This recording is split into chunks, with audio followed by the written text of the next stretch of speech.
Hello बच्चों, कैसे हो आप सब। तो आज हम लोग आपके लिए लेके आए क्या, नीट 2019 का वीडियो सॉल्यूशन। ठीक है, इससे क्या होगा, आपकी प्रैक्टिस बहुत शानदार हो जाएगी क्योंकि अभी कुछ दिनों के बाद आपके एग्जाम है।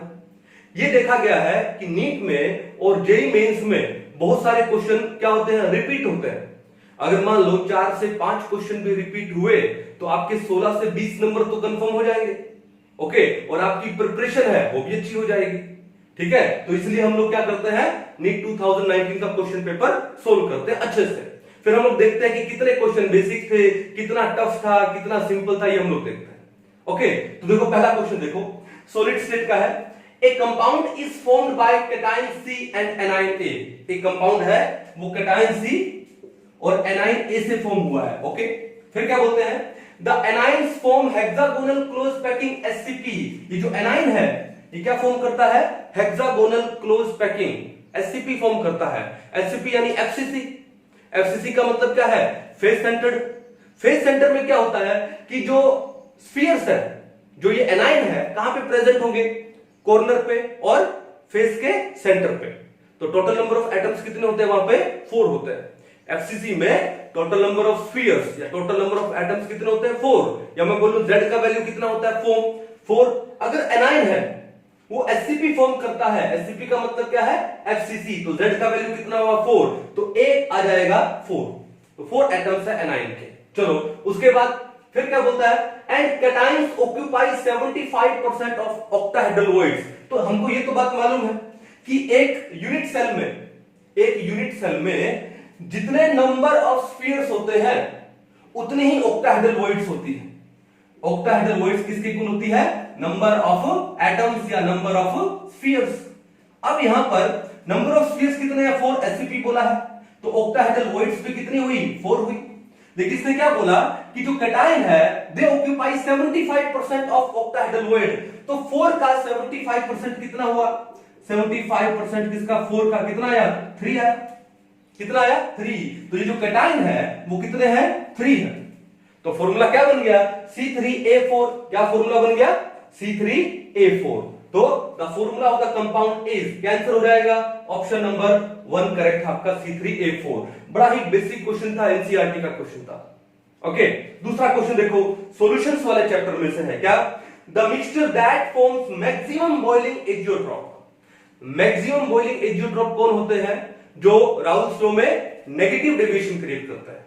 राउल्स लॉ में नेगेटिव डेविएशन करते हैं। अब देखो सबसे पहले आपको क्या दिया है, एसीटोन प्लस में कार्बन डाइसल्फाइड। अब देखो एसीटोन क्या होता है, पोलर है, लेकिन कार्बन डाइसल्फाइड क्या है, नॉन पोलर है। तो यहां पर एसीटोन का एसीटोन के साथ, कार्बन डाइसल्फाइड का कार्बन डाइसल्फाइड के साथ इंटरेक्शन क्या होगा, अच्छा होगा।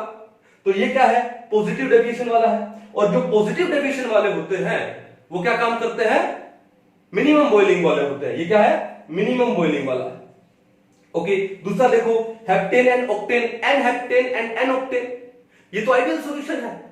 ठीक है, तो इसको तो लेंगे नहीं, ये तो क्या हो गया, आइडियल सॉल्यूशन हो गया। उसके बाद वाटर प्लस में नाइट्रिक एसिड। वाटर में जब आप एसिड डालते हो, वाटर में जब आप एसिड डालते हो, चाहे नाइट्रिक एसिड डालो, चाहे सल्फ्यूरिक एसिड डालो, चाहे एसिड डालो, एक्सोथर्मिक होता है ना, डेल क्या होता है, नेगेटिव होता है।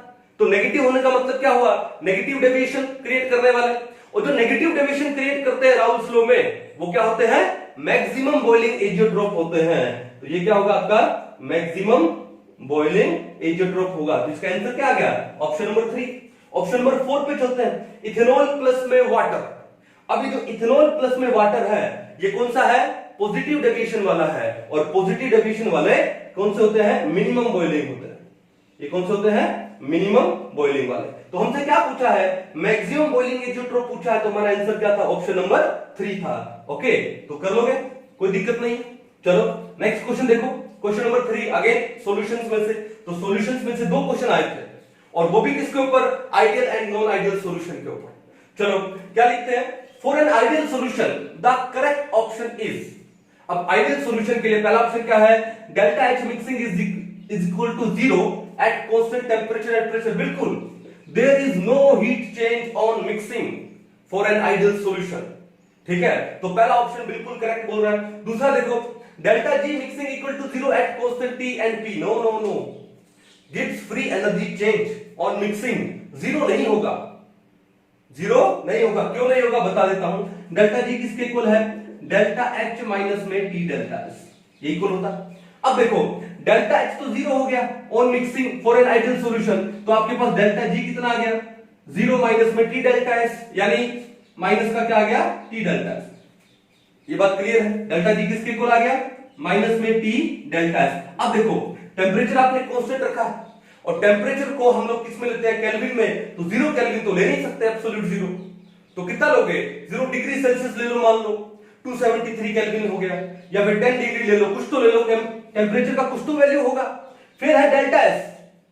अब सॉल्यूशन चाहे आइडियल हो या नॉन आइडियल हो, एंट्रोपिक चेंज तो होगा ही होगा भाई। जब आप एक सॉल्यूशन में दूसरे सॉल्यूशन को मिक्स करते हैं तो मॉलिक्यूल्स के बीच में कोलिजन बढ़ेगा, मॉलिक्यूल्स के बीच में क्या बढ़ेगा, कोलिजन बढ़ेगा, तो डिसऑर्डरनेस बढ़ेगा, रैंडमनेस बढ़ेगी। अब रैंडमनेस बढ़ेगी तो इसका मतलब डेल्टा एस क्या होगा, पॉजिटिव होगा। अब देखो डेल्टा एस पॉजिटिव है चाहे कोई भी सॉल्यूशन हो, और टेम्परेचर भी पॉजिटिव है, तो दो पॉजिटिव को मल्टीप्लाई करोगे पॉजिटिव, लेकिन आगे साइन क्या है, नेगेटिव, तो आपका जो डेल्टा जी है, आपका जो डेल्टा जी है वो क्या आ गया, नेगेटिव आ गया ना। तो delta G on mixing zero नहीं होगा आइडियल सॉल्यूशन के लिए, ठीक है। तो ये दूसरा क्या हो गया, रॉन्ग हो गया। फिर एंट्रोपी चेंज ऑन मिक्सिंग, ये भी जीरो नहीं होने वाला, बोला था ना, जब दो सॉल्यूशन को मिक्स करते हो तो उनके मॉलिक्यूल्स का क्या बढ़ेगा, कोलिजन बढ़ेगा, रैंडमनेस बढ़ेगा, तो एंट्रोपी चेंज भी जीरो नहीं होगा। लास्ट में क्या है, delta V mixing is not equal to zero, लेकिन आइडियल सॉल्यूशन में जो वॉल्यूम चेंज है वो कितना होता है, जीरो होता है। There is no volume change on mixing, तो भैया लेकिन यहां पे नॉट इक्वल टू जीरो है, तो ये भी नहीं होगा। तो आंसर क्या था, ऑप्शन नंबर 1 था। ये भी एनसीईआरटी लेवल का ही क्वेश्चन था, ठीक है। चलिए chemical kinetics, if the rate constant for a first order reaction is k, mostly आपसे एग्जाम में फर्स्ट ऑर्डर रिएक्शन के बारे में ही पूछा जाता है, और फर्स्ट ऑर्डर रिएक्शन का रेट कांस्टेंट यहां पे क्या दिया आपको, के दिया है। Then the time required for the completion of 99% of the reactant is given by, अरे ये तो डायरेक्ट फॉर्मूला बेस्ड क्वेश्चन था, क्या था, फॉर्मूला बेस्ड क्वेश्चन था, ठीक है। तो फर्स्ट ऑर्डर रिएक्शन का जो इंटीग्रेटेड फॉर्म है वो आपने पढ़ा होगा अच्छे से। तो इंटीग्रेटेड फॉर्म क्या होता है, T is equal to 2.303 upon में K log of, अब log of क्या होगा, ठीक है, A नॉट अपॉन में 80। अब A नॉट कितना मान लो, 100 मान लो, ए नॉट इनिशियल कॉन्सेंट्रेशन कितनी मान ली, 100, और 80 क्या मान ली, कॉन्सेंट्रेशन आफ्टर टाइम t, ठीक है। तो वो कितना हो गया, अब कितना कंप्लीट होगी रिएक्शन, 99%, तो 80 कितना हुआ, 100 माइनस में 99, अब 100 माइनस 99 कितना हो गया, 1 हो गया, यानी log 100 बाय 1 यानी log 100, और log 100 यानी 10 की पावर 2, और 10 की पावर 2 का log कितना होता है, 2, तो ये आपके पास ये आ गया 2.303 अपॉन में k इनटू में 2। अब 2.303 को जब आप 2 से मल्टीप्लाई करते हो कितना आएगा, 4.606 अपॉन में क्या आ गया, k, ठीक है। तो टाइम किसके इक्वल आ गया, 4.606 अपॉन में k, option number 1 is the correct one.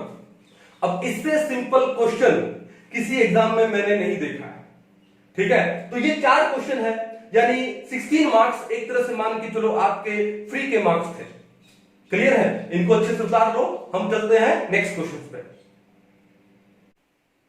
चलो अब चलते हैं नेक्स्ट क्वेश्चन पे। नेक्स्ट क्वेश्चन अगेन कहां से आया है, केमिकल काइनेटिक्स से। For the chemical reaction N2 + 3H2 give you 2NH3, कौन सा प्रोसेस है ये, हैबर प्रोसेस है।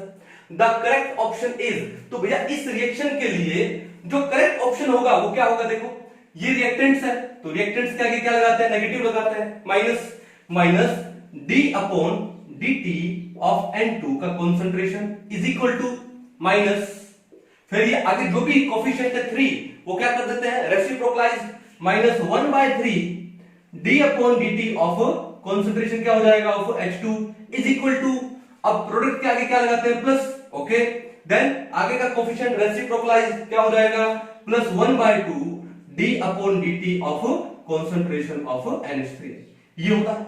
अब देखो आपको क्या क्या ऑप्शन दिया है, पहला ऑप्शन दिया है minus d upon dt of N2, okay सही है, okay, is equal to 1/2 into d upon dt of NH3, ये बिल्कुल सही है, तो पहला ऑप्शन ही करेक्ट हो गया आपका। तो दूसरे में क्या है, 3 into d upon dt of H2, मतलब ही नहीं है, तो रेसिप्रोकलाइज होगा, थर्ड में क्या आ रहा है, -1/3 d upon dt of H2, बिल्कुल सही है, इज इक्वल टू -1/2। अरे अमोनिया तो प्रोडक्ट है, आगे माइनस थोड़ी आएगा, आगे क्या आएगा, प्लस आएगा, तो ये रॉन्ग हो गया।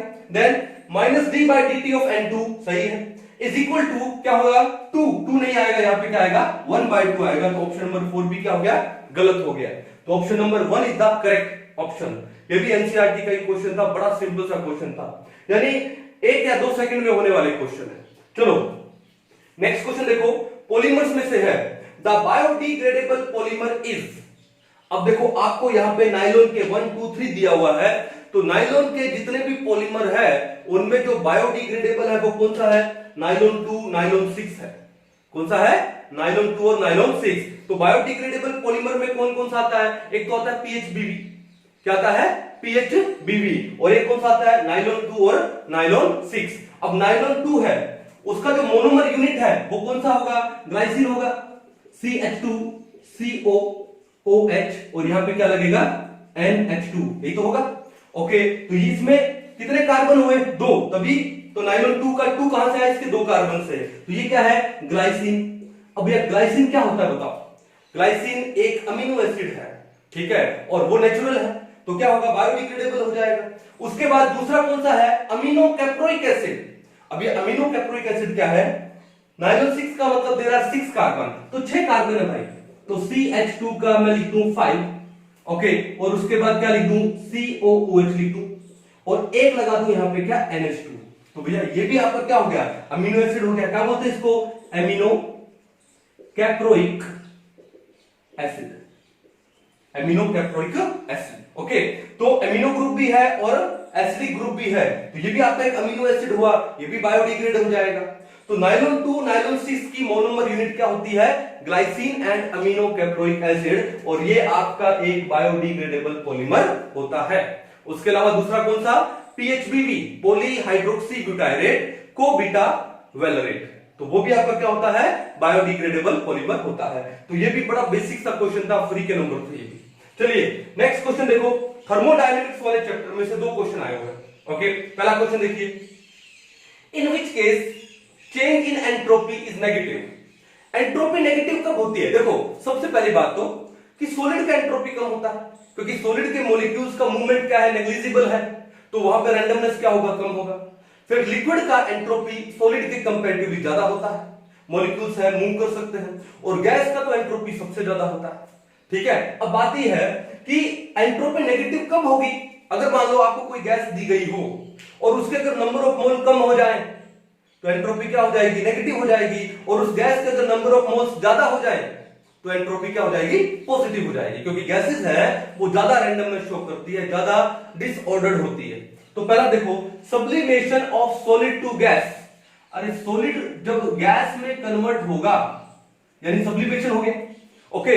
अब सॉलिड का एंट्रोपी कम होता है, गैस का ज्यादा होता है, तो सॉलिड जब गैस में कन्वर्ट होगा यानी इन सब्लिमेशन, एंट्रोपी क्या होगी, इंक्रीज होगी, क्या होगी, पॉजिटिव होगी। तो लेकिन हमसे क्या पूछा है, नेगेटिव, तो पहला ऑप्शन रॉन्ग हो गया। दूसरा देखो, reactant gas product gas, okay.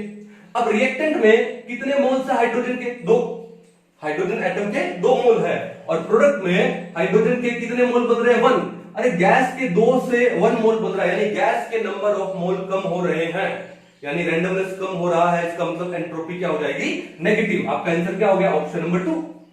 Okay, third देखो, evaporation of water. Water liquid था, H2O लिक्विड, इससे क्या बन गया, H2O गैस बन गया। अब लिक्विड के कंपैरेटिवली गैस का एंट्रोपी ज्यादा है, तो जब वो वाटर इवेपोरेट हो रहा है, गैसियस फॉर्म में आ रहा है, तो एंट्रोपी क्या होगी, बढ़ेगी, पॉजिटिव हो जाएगी। लेकिन नेगेटिव पूछा है तो थर्ड भी गलत है। Then expansion of a gas at constant temperature. जब गैस एक्सपेंड करती है टेंपरेचर कांस्टेंट पे, अब वहां पे आप एंट्रोपी क्या बताओगे, कांस्टेंट टेंपरेचर है तो काइनेटिक एनर्जी तो बढ़ी नहीं, लेकिन गैस जब एक्सपेंड करेगी तो मूवमेंट तो होगा ना भैया, रैंडमनेस तो होगी ना, तो यहां पर भी क्या आ जाएगा, पॉजिटिव आ जाएगा। तो हमारा आंसर क्या है, ऑप्शन नंबर 2 में एंट्रोपी क्या हो रही है, नेगेटिव हो रही है, चेंज इन एंट्रोपी नेगेटिव हो रहा है। क्लियर है, बड़ा इजी सा क्वेश्चन था ये। क्वेश्चन नंबर 8 पे चलते हैं, ये भी थर्मोडायनामिक्स का है। अंडर आइसोथर्मल कंडीशन आपको टेंपरेचर क्या दे दिया, कांस्टेंट दे दिया। आइसोथर्मल का मतलब temperature is kept constant. A gas eight 300 kelvin, कितना दिया टेम्परेचर, 300 केल्विन दिया है, रूम टेम्परेचर की बात है लगभग 27 degree Celsius, expands from 0.1 litre to 0.25 litre. आपका जो V1 था वो कितना था, 0.1 लीटर था। अब जो V2 है या इनिशियल वॉल्यूम 0.1 लीटर, VF या V2 फाइनल वॉल्यूम कितना है, 0.2 लीटर। ठीक है, उसके बाद क्या बोलते हैं, against a constant external pressure of 2 बार, तो P एक्सटर्नल वो आपको कितना दिया है, 2 बार दिया है, कितना दिया है, 2 बार। The work done by the gas, अब देखो ये पॉइंट बड़ा इंपॉर्टेंट है, work done by the gas, जब एक गैस वर्क करती है तो नेगेटिव आता है, P इज इक्वल टू क्या आएगा, वर्क क्या आएगा, नेगेटिव आएगा। If work is done on the gas, on the system, तो वर्क डन क्या आता है, पॉजिटिव होता है। लेकिन यहां पे क्या बोलता है, work done by the gas, तो क्या आएगा, नेगेटिव आएगा। तो भैया अगर ये बात याद रखूं तो भैया इसमें नेगेटिव का एक ही ऑप्शन, ऑप्शन नंबर 3। मैंने कुछ नहीं लगाया, मैंने एक सिंपल सी बात रखी कि if work is done by the gas तो नेगेटिव आता है, and if work is done on the gas तो पॉजिटिव आता है। इन्होंने पूछा work done by the gas, क्या आएगा, नेगेटिव आएगा। तो आपका आंसर क्या होगा, ऑप्शन नंबर 3। अब इसको कंफर्म करते हैं, क्लियर करते हैं। तो हमने क्या पढ़ा है, W किसके इक्वल होता है, -P इनटू में डेल्टा V, और P क्या है, एक्सटर्नल है। W क्या है, -P delta V if work is done by the gas. Okay, -P कितना दिया आपको, 2 दिया है, into delta V, change in volume. देखो चेंज इन वॉल्यूम क्या होगा, V2 - V1, क्या होगा, V2 माइनस में V1। अब V2 कितना है, 0.25, V1 कितना है, 0.1, 0.25 में से 0.1 माइनस करोगे तो क्या आएगा, 0.15। तो V2 - V1 यानी डेल्टा V कितना आ गया, 0.15 आ गया। अब 0.15 को जब आप 2 से मल्टीप्लाई करोगे तो कितना आएगा, आगे माइनस है तो माइनस कितना आ जाएगा, 0.3 आ जाएगा। और 0.3 इसके यूनिट क्या है, प्रेशर किसमें दिया आप लोगों को, प्रेशर दिया आपको बार में, और वॉल्यूम किसमें दिया आपको, लीटर में, तो ये आ गया लीटर बार। लेकिन आपको इस लीटर बार को किसमें कन्वर्ट करना है, जूल में। 1 लीटर बार है, 1 लीटर बार, उसमें कितने जूल होंगे, 100 होंगे। जैसे 1 लीटर एटमॉस्फेयर में कितने जूल होते हैं, 101.325, तो 1 लीटर बार में कितने होते हैं, 100 होते हैं लगभग। तो क्या हो जाएगा ये, -0.3 इंटू 100, और ये जूल में आ गया।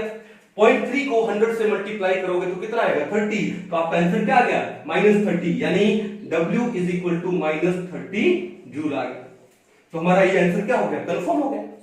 ओके, और अगर आपका प्रैक्टिस है तो आपको आंसर कंफर्म करने की जरूरत नहीं है, डायरेक्ट नेगेटिव देखा वही आपका आंसर। समझ आया, कितने इजी क्वेश्चन थे। तो मेरा मानना है कि ये जो नेक्स्ट 4 क्वेश्चन है, नेक्स्ट 16 मार्क्स थे, ये भी एक तरह से आपके फ्री के मार्क्स थे। अगर आपका प्रैक्टिस अच्छा है तो अच्छे से इनको उतार लो। चलते हैं नेक्स्ट क्वेश्चन पे। नेक्स्ट क्वेश्चन देखो, इलेक्ट्रोकेमिस्ट्री वाले चैप्टर में से 2 क्वेश्चन आए हुए हैं। कितने क्वेश्चन आए, 2, और दोनों के दोनों क्वेश्चन बड़े सिंपल से हैं। ठीक है, यानी 8 मार्क्स का पेपर आया था इसमें। तो क्या करेंगे, पहले क्वेश्चन करते हैं, क्वेश्चन नंबर 9। देखो क्या बोलता है, फॉर द सेल रिएक्शन, आपको एक रिएक्शन दिया है, 2Fe3 positive plus 2I negative give you 2Fe plus 2 plus में I2। ओके, एक्वस में दिया है E नॉट सेल, जो स्टैंडर्ड ईएमएफ है सेल का, वो कितना दिया है, 0.24 वोल्ट दिया है at 298 kelvin. Okay, the standard गिव्स free energy delta G naught of the cell reaction is, direct formula लगाना था। अगर आपने नर्स्ट इक्वेशन पढ़ी है तो जब हम लोग नर्स्ट इक्वेशन को डिराइव करते हैं तो वहां पे डेल्टा G क्या होता है, -NFE सेल, और डेल्टा G नॉट क्या होता है, -NFE नॉट सेल। तो यहां पर इन्होंने क्या पूछा है, डेल्टा G नॉट पूछा है। ठीक है, तो डेल्टा G नॉट किसके इक्वल होगा, delta G naught is equal to -NF into में E नॉट सेल के होगा। क्लियर है, ओके। अब देखो -N, अब N का वैल्यू कितना है, यहां पर कितने इलेक्ट्रॉन्स का गेम चल रहा है, तो देखो ध्यान से, हमारे पास था फेरिक आयन। अब फेरिक से क्या बन रहा है, फेरस बन रहा है। फेरिक से क्या बन रहा है, फेरस बन रहा है। इसका मतलब इस फेरिक ने 1 इलेक्ट्रॉन गेन किया, लेकिन आगे कितने मोल है, 2। एक फेरिक आयन ने 1 इलेक्ट्रॉन गेन किया, तो 2 फेरिक आयन ने कितने इलेक्ट्रॉन गेन किए, 2 इलेक्ट्रॉन गेन किए। तो N का वैल्यू यहां पर कितना आया, 2 आया। N का वैल्यू कितना है यहां पे, 2, तो -2 इंटू F। अब F का वैल्यू आपको दिया हुआ है, ना भी देता तो भी चलता, कितना होता है, 96,500 कूलम्स होता है, इनटू में E नॉट। E नॉट का वैल्यू कितना दिया लोगों ने, E नॉट दिया है 0.24 वोल्ट, 0.24 वोल्ट। क्लियर है। अब इसको सोल्व करना है, तो ये बात है कि इस क्वेश्चन को सोल्व करने से पहले एक बात देखो, डेल्टा जी नोट किसके इक्वल है? Minus N F E note cell के। इसका मतलब जो भी वैल्यू आएगी वो नेगेटिव में आएगी। अब नेगेटिव आने का मतलब ये जो दो पहले पॉजिटिव वाले हैं वो तो वैसे क्या हो गए, रॉन्ग हो गए। अब बाकी अपना आंसर क्या है? ऑप्शन 3 4 में है, 50-50 में आ गए, तो आधा क्वेश्चन तो यहीं से सोल्व हो गया। अब बाकी बचा हुआ आधा हमको ये सोल्व करना। अब देखो ध्यान से, अब हमको मल्टीप्लाई करना है।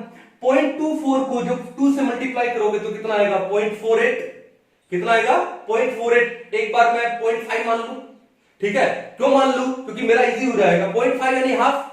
अब ये 96,500 का जब आप हाफ करोगे तो 96 का हाफ लगभग कितना होता है? 48 समथिंग होगा। यानी हमारा आंसर माइनस में 48 समथिंग के अप्रोक्स आएगा। अब ये देखो 48 के समथिंग अप्रोक्स कौन सा होगा? ये 46 वाला। तो हमारा आंसर होना चाहिए ऑप्शन नंबर 3, ठीक है? तो जब आप इसको मल्टीप्लाई करोगे तो ये वैल्यू कितनी आएगी? 46320, ठीक है? यानी चाहिए किसमें? जूल पर मोल में आना चाहिए। 46320 जूल पर मोल किसमें? नेगेटिव में। लेकिन आपको ऑप्शन किसमें दिया है? किलो जूल में दिया है। किलो जूल में है तो 1000 से डिवाइड कर दो, माइनस 46 पॉइंट कहां पे आ जाएगा? यहां पे 46.32 किलो जूल पर मोल। ये आपका क्या हो गया? आंसर हो गया। यानी क्या आ गया? ये आपका डेल्टा जी नोट आ गया, ठीक है? तो सिंपल सा क्वेश्चन था, option number 3। 4 number again free के थे। चलो नेक्स्ट क्वेश्चन पे चलते हैं। क्या बोलता है? For a cell involving 1 electron. तो भैया इन्होंने सबसे पहले आपको डायरेक्ट दे दिया कि n का वैल्यू 1 है, कि 1 इलेक्ट्रॉन है वो इन्वॉल्व हो रहा है। E note cell, E nought कितना दिया है? E nought of cell is equal to 0.59 volt दिया है, और आपको टेम्परेचर कितना दिया है? 298 केल्विन, रूम टेम्परेचर पे हो रही है। The equilibrium constant for the cell reaction is. अब देखो इन्होंने एक आपको हिंट दे दिया, क्या? इक्विलिब्रियम, यानी वो जो सेल है वो किसमें है? इक्विलिब्रियम में है। और जब सेल इक्विलिब्रियम में होती है तो जो Q है वो किसके इक्वल हो गया? के। इक्विलिब्रियम कांस्टेंट बोलते हैं इसको। और जो सेल का ईएमएफ है वो कितना हो जाता है? इक्विलिब्रियम पे 0 हो जाता है। At equilibrium EMF of the cell is equal to 0। Clear है? अब आपको निकालना क्या है? इक्विलिब्रियम कांस्टेंट, यानी ये निकालना आपको। तो नल्स इक्वेशन क्या बोलती है कि E cell is equal to E note cell minus 0.0591 upon में n लॉग ऑफ, क्या लिखे? Log of Q। ये तो नल्स इक्वेशन है। लेकिन अब आपको क्या बोला? इक्विलिब्रियम बोला। इक्विलिब्रियम बोलने का मतलब आपको ये जो Q है, जो रिएक्शन क्वोशिएंट है वो क्या दे दिया? K दे दिया। इक्विलिब्रियम कांस्टेंट दे दिया, और ये K देने का मतलब ये जो ई सेल है वो कितना हो गया? 0 हो गया। कहानी समझ गए? ओके। अब देखो ये माइनस वाली टर्म इस साइड में आके क्या हो जाएगी? प्लस वाली टर्म हो जाएगी। तो भैया क्या बचेगा आपके पास? 0.059 अपॉन n। n का वैल्यू कितना है? 1 दिया है, पहले बोला 1 इलेक्ट्रॉन, तो अपॉन में 1 लगाओ ना लगाओ एक ही बात है, ठीक है? इनटू में क्या हो जाएगा? log of k is equal to क्या बचेगा? E cell, E note cell. और ई नोट सेल का वैल्यू इन्होंने कितना दिया है? 0.59। क्लियर है? तो सोल्व करना है। अब ये जो टर्म है 0.059 यहां पे मल्टीप्लाई में है, यहां पे क्या हो जाएगा? डिवाइड में। तो आपके पास क्या बचेगा? log of k is equal to 0.59 upon 0.059। 0.59 को 0.059 से डिवाइड करोगे तो वैल्यू कितनी आएगी? वैल्यू आपके पास आएगी क्या? 10।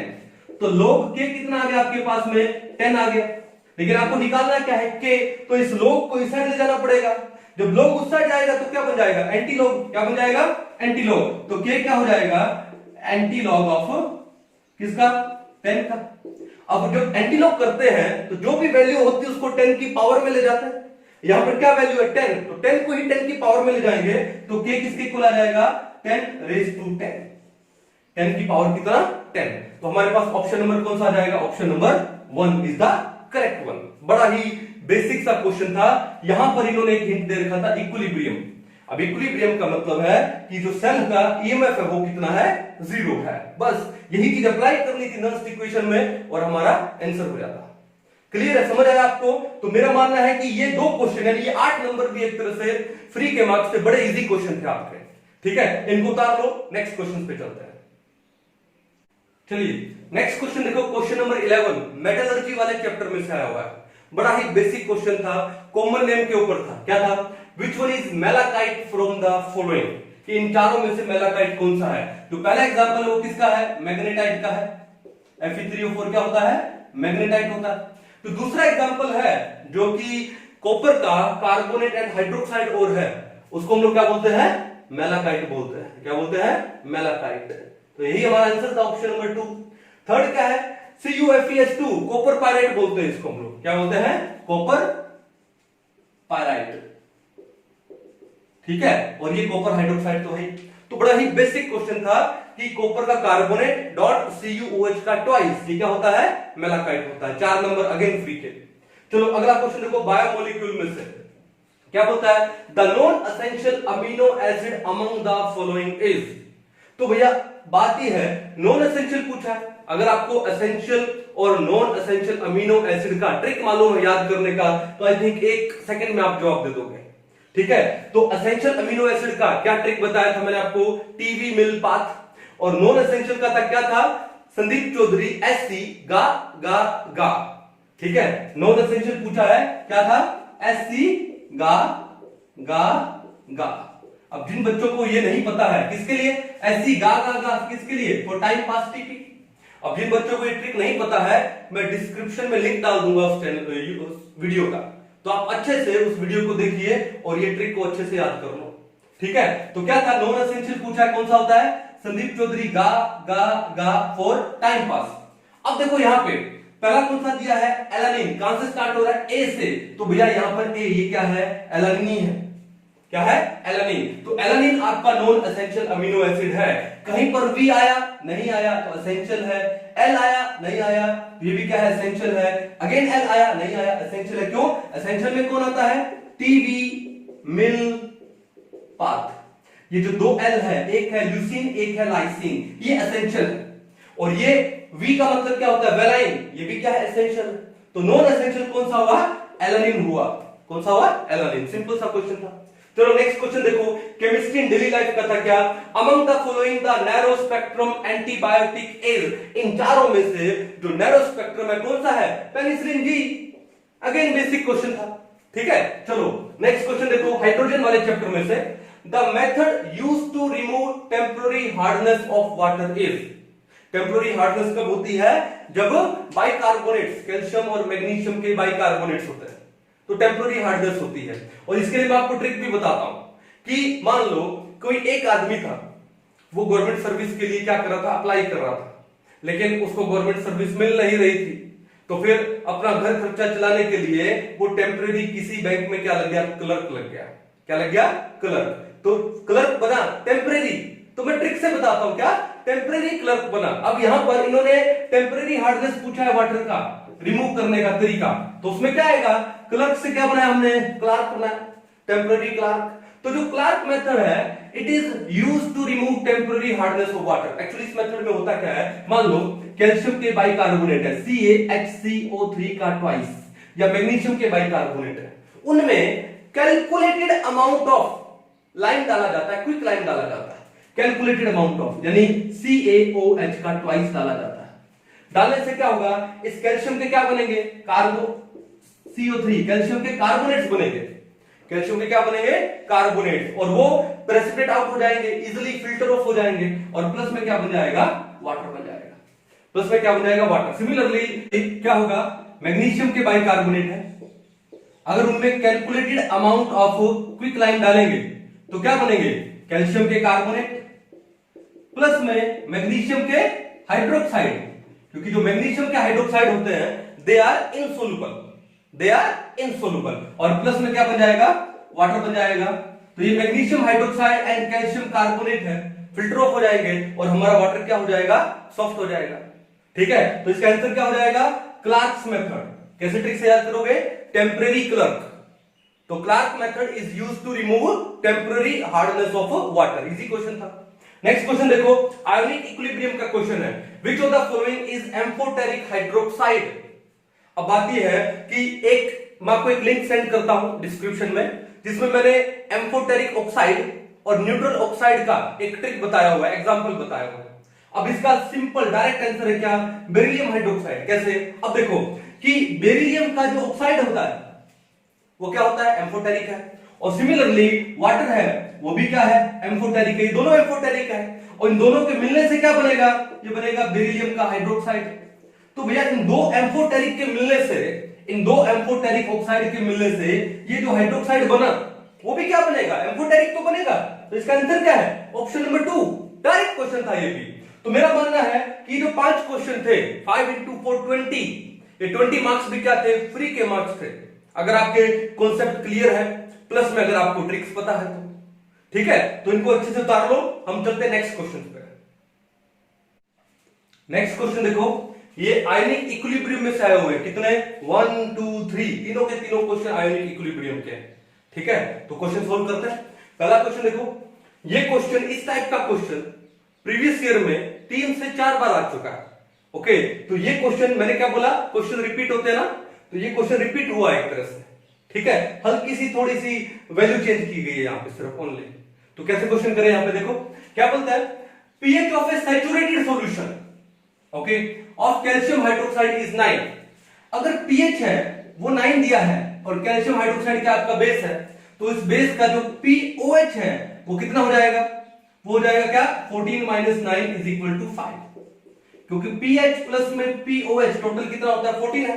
अगर पीएच 9 है तो पीओएच कितना होगा, 5। पीओएच को निकाला क्योंकि ये क्या है, बेस है हमारे पास, क्लियर है। अब देखो, अगर पीओएच 5 है तो फिर OH नेगेटिव का कंसंट्रेशन कितना हो जाएगा, बताओ, 10⁻⁻5 हो जाएगा, सिंपल, ठीक है। क्यों, पीओएच क्या होता है, negative log base 10 of concentration of hydroxide. अब OH नेगेटिव का लॉग बेस 10 करोगे, यानी 10⁻⁵ का नेगेटिव लॉग करोगे तो वैल्यू कितनी आने वाली, 5 आने वाली, ठीक है। तो पीओएच अगर 5 दे और आपको OH नेगेटिव निकालना हो तो जो भी वैल्यू है वो 10⁻⁻ में ले जाओ, हो जाएगा, कर लोगे। चलो, तो आपके पास OH नेगेटिव आ गया इतना। अब उसके बाद क्या पूछा है, the solubility product of calcium hydroxide. Calcium hydroxide है एक्वस, डिसोसिएट होके क्या लगा हमने, इक्विलिब्रियम लगाया, क्यों, सैचुरेटेड सॉल्यूशन है, क्या देगा, Ca+2 एक्वस प्लस में 2OH नेगेटिव, ये तो देगा। अब यहां पे Ca+2 की सोलबिलिटी क्या है, S, और हाइड्रोक्साइड की सोलबिलिटी कितनी हो गई, 2S हो गई। तो ये जो KSP है वो कितना जाएगा, S इंटू में 2S का क्या करेंगे, स्क्वायर करेंगे। तो 2S का स्क्वायर कितना होता है, 4S स्क्वायर, इंटू में S क्या हो गया, 4S क्यूब। तो आपके पास जो KSP है वो कितना आ गया, 4S क्यूब। अगर आपको S मालूम है तो KSP निकल जाएगा। S कैसे निकालें, देखो ध्यान से, क्या है, अब हाइड्रोक्साइड आयन का कंसंट्रेशन कितना है, 10⁻⁵, और सॉल्यूशन क्या है, सैचुरेटेड। तो क्या होगा कि जो OH नेगेटिव का कंसंट्रेशन है दैट इज इक्वल टू कितना आ जाएगा, 2S, उसकी सोलबिलिटी के, क्यों, सॉल्यूशन क्या हो गया, सैचुरेटेड हो गया। तो जो आयोनिक कंसंट्रेशन है वो किसके इक्वल हो जाएगा, सोलबिलिटी के इक्वल हो जाएगा। चलो, अब OH नेगेटिव का कंसंट्रेशन कितना निकाला, 10⁻⁵ इज इक्वल टू क्या है, 2S। अब ये 2 यहां पे डिवाइड हो जाएगा तो क्या बन गया, 1/2 इंटू 10⁻⁵ इज इक्वल टू क्या रह गया, S। तो हमारे पास S का वैल्यू आ गया कितना, 1/2 इंटू 10⁻⁵। ये S का वैल्यू यहां पुट कर दो, कर देते हैं, देखो KSP is equal to 4 into, अब ये S क्या है, क्यूब है, तो इसका क्यूब करना पड़ेगा। तो 1/2 का अगर आप क्यूब करते हो तो 1/2 इंटू 1/2 इंटू 1/2, सिंपल। और 10⁻⁵ का क्यूब करते हो तो 10⁻15 हो गया। अब देखो 2 इंटू 2 4 से 4 कैंसिल आउट हुआ, क्या बचा, 1/2। 1/2 का मतलब क्या हुआ, 0.5 इंटू में क्या आया, 10⁻15। तो KSP या सोलबिलिटी प्रोडक्ट एक ही बात है, ठीक है। कितना आएगा यहाँ पे, 0.5 इंटू 10⁻15। कौन सा ऑप्शन है, ऑप्शन नंबर 2 हो गया। 0.5 इंटू 10 नहीं, ऑप्शन नंबर 3 हुआ, कौन सा, 0.5 इंटू 10⁻15। क्लियर है, इजी क्वेश्चन था, रिपीटेड क्वेश्चन था। तभी मैंने क्या बोला कि प्रीवियस ईयर के क्वेश्चन कई रिपीट हो जाते हैं, तो आपकी प्रीवियस ईयर के क्वेश्चन की प्रैक्टिस बहुत शानदार होनी चाहिए, ठीक है। चलो, अब नेक्स्ट क्वेश्चन देखो, conjugate base for Bronsted acid what, क्या दिया है, H2O एंड HF। ये आपको यहां पे इन्होंने बोला है क्या, ये ब्रोस्टेड एसिड है और इनके कॉन्जुगेट बेस निकालने हैं, ठीक है। अब जैसे मान लो आपको वाटर यहां पर ब्रोस्टेड एसिड दिया है, तो ब्रोस्टेड एसिड क्या होता है, जो प्रोटॉन डोनर होते हैं, जो H पॉजिटिव डोनर है। अगर यहां से H पॉजिटिव निकाल दो तो पीछे क्या बचेगा, OH नेगेटिव। अगर ये वाटर यहां पर एसिड है तो ये OH नेगेटिव इसका क्या हो गया, कॉन्जुगेट बेस हो गया। क्या हो गया, कॉन्जुगेट बेस। यही तो पूछा है, कॉन्जुगेट बेस ही तो पूछा है। तो वाटर का जो कॉन्जुगेट बेस है वो क्या हो जाएगा, OH नेगेटिव हो जाएगा। ठीक है, ऐसा होता ही ऑप्शन नंबर 2 और 4 तो रॉन्ग हो गया। उसके बाद क्या पूछा, HF एसिड मान लिया तो उसका जो कॉन्जुगेट बेस है क्या हो जाएगा, F नेगेटिव हो जाएगा। क्यों, प्रोटॉन रिमूव कर दो, प्रोटॉन डोनर। तो F नेगेटिव क्या हो जाएगा, is the conjugate base of HF। तो OH नेगेटिव तो वाटर का कॉन्जुगेट बेस और F नेगेटिव HF का कॉन्जुगेट बेस। ऑप्शन नंबर 1 क्या है, करेक्ट है। इससे easy question again ionic equilibrium में एक्सपेक्टेड नहीं था, लेकिन लास्ट ईयर इतना इजी क्वेश्चन दिया इन लोगों ने। चलो नेक्स्ट क्वेश्चन देखो, बफर के ऊपर आया है, which will make basic buffer. तो ये पता होने से पहले बेसिक बफर होता क्या बताइए, कि जहां पर एक वीक बेस हो, जहां पर क्या हो, वीक बेस हो प्लस में सोल्ट हो, उसी वीक बेस का विद स्ट्रॉन्ग एसिड के साथ। ठीक है, वीक बेस प्लस में salt of that weak base with strong acid. अब देखो ध्यान से, पहला ऑप्शन देखो क्या है, 100 ml ऑफ 0.1 मोलर HCl। अब HCl आपका स्ट्रॉन्ग एसिड है, ओके। प्लस में क्या दिया है, 200 ml ऑफ 0.1 मोलर NH4OH। अब NH4OH आपका क्या है, वीक बेस है। अब देखो ध्यान से, HCl है, मोनोप्रोटिक एसिड है, और अमोनियम हाइड्रोक्साइड है, वो क्या है, मोनो, क्या बोलते हैं इसको, क्या बोलेंगे इसको, एसिडिक या बेसिक। ये आपका मोनो एसिडिक बेस। कौन सा है, मोनो एसिडिक बेस, ओके। यानी एन फैक्टर इसका भी 1 है, एन फैक्टर उसका भी 1 है। तो भैया बात ऐसा है कि कंसंट्रेशन यहां भी 0.1 दिया है, यहां भी 0.1 मोलर दिया है, कंसंट्रेशन सेम है। तो इसके 100 ml के साथ जब रिएक्ट करेंगे तो न्यूट्रलाइज हो जाएंगे, सोल्ट बनेगा क्या, वीक बेस और स्ट्रॉन्ग एसिड का, वीक बेस और स्ट्रॉन्ग एसिड का सोल्ट बना। कब, जब इसके 100 ml इसके 100 ml के साथ में न्यूट्रलाइज होंगे तो सोल्ट बनेगा वीक बेस और स्ट्रॉन्ग एसिड का। ये रहा वीक बेस अमोनियम हाइड्रोक्साइड, ये रहा स्ट्रॉन्ग एसिड HCl। प्लस में अब क्या बचा, 100 ml अमोनियम हाइड्रोक्साइड बच गया सॉल्यूशन में, तो सॉल्यूशन बेसिक हो गया। अब 100 ml अमोनियम हाइड्रोक्साइड क्या है, वीक बेस है, तो आ गया ना वीक बेस। तो इसका मतलब आपका आंसर क्या हो जाएगा, ऑप्शन नंबर 1 ही हो जाएगा। दूसरे में चलते हैं कि कंसंट्रेशन आपको दिया है सेम 0.1 मोलर 0.1 मोलर। अब यहां पर आपको दिया है स्ट्रॉन्ग एसिड और ये भी दिया है स्ट्रॉन्ग बेस। तो strong acid and strong base कभी भी बफर नहीं बनाते हैं, गलत हो गया।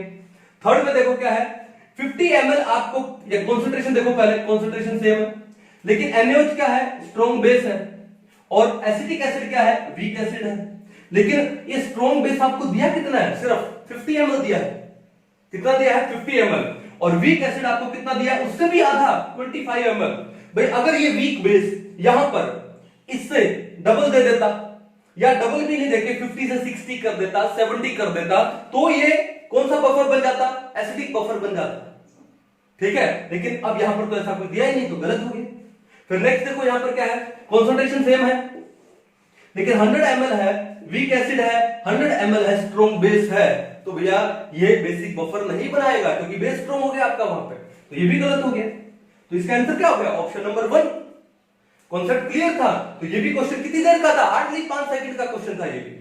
यानी कहने का मतलब लास्ट ईयर आयोनिक इक्विलिब्रियम से एक्सपेक्टेड नहीं था कि इतने इजी क्वेश्चन देंगे, लेकिन उन्होंने दिए। यानी ये आपके कितने 12 मार्क्स फ्री के मार्क्स थे। ठीक है, तो इनको उतार दो, फिर हम लोग नेक्स्ट क्वेश्चन सॉल्व करते हैं।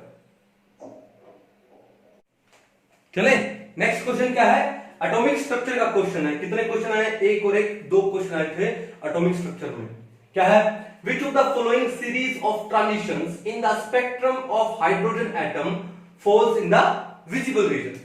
तो हमारे पास कौन कौन सी सीरीज थी, हमारे पास थी क्या, Lyman, Balmer, Paschen, Brackett, then Pfund, and last में क्या था, हम्फ्री।